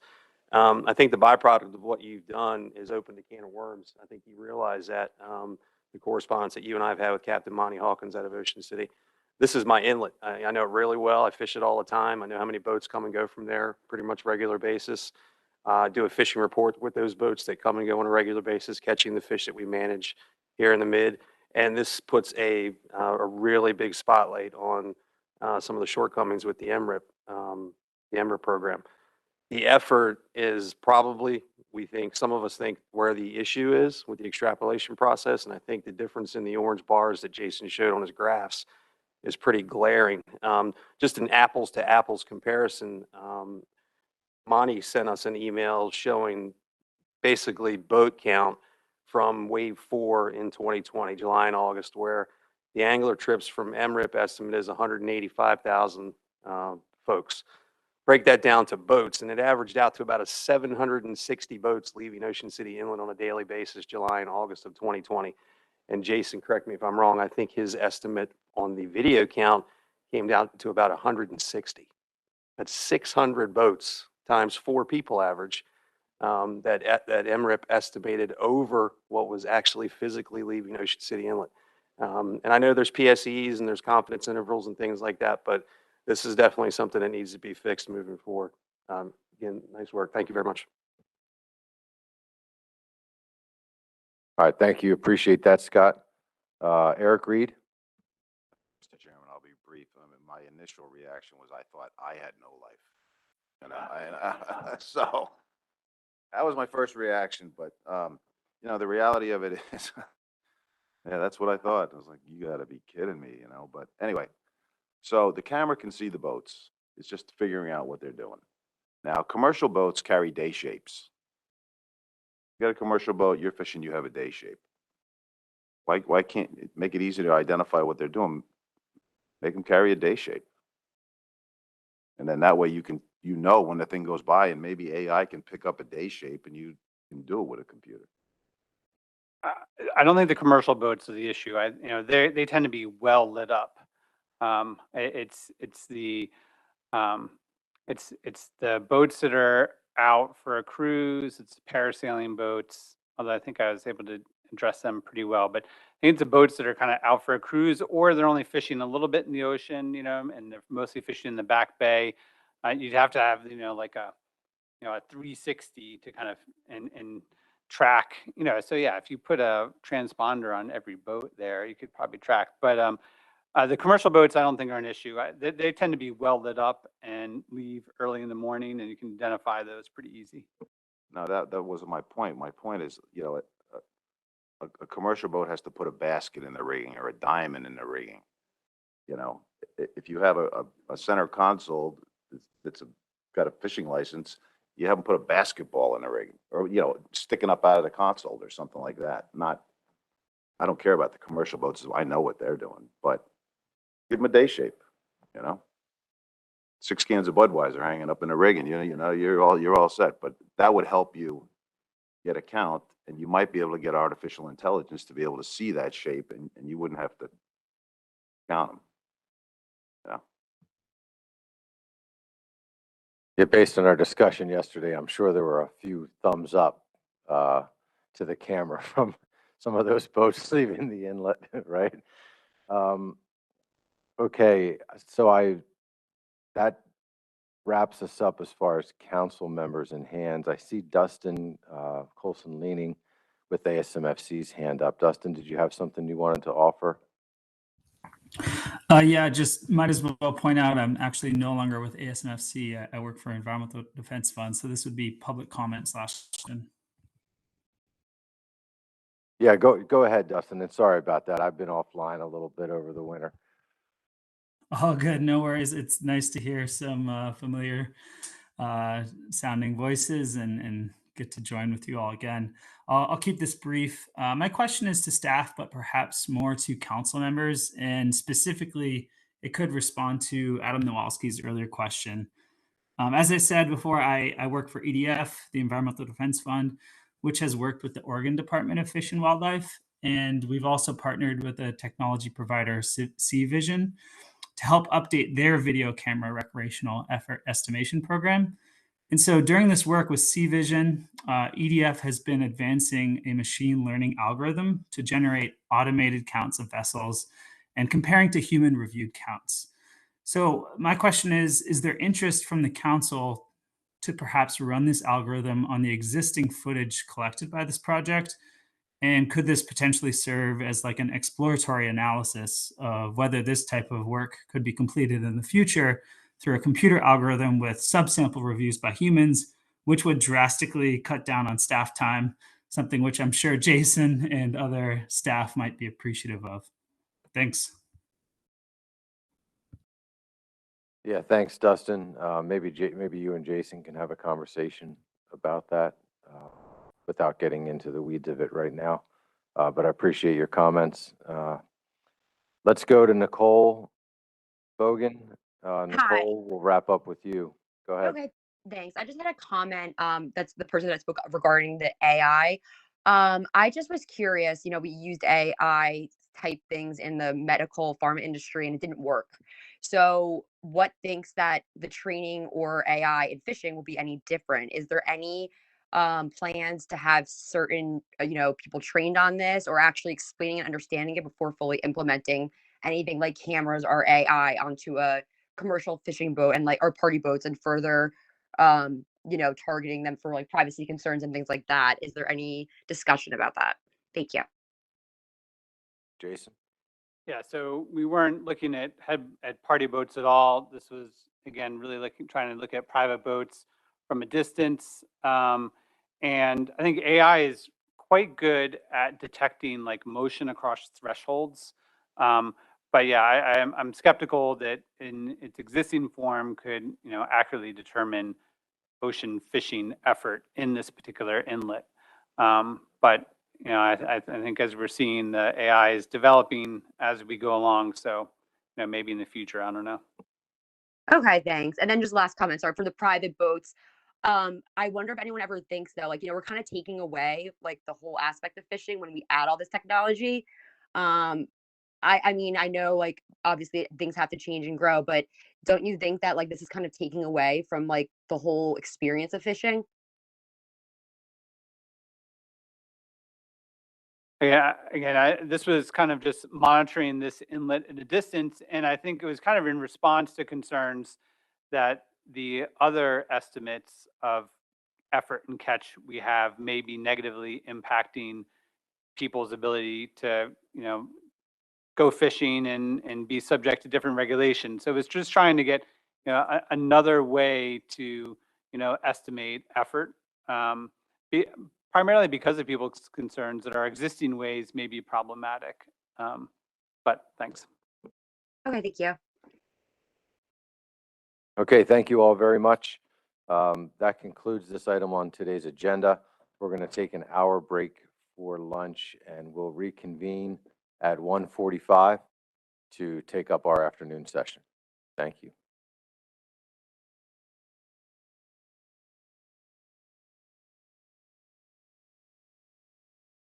And if you decide to lay out by the pool, please be considerate of your colleagues who have rooms that look over the pool. If you can give that some thought, thanks.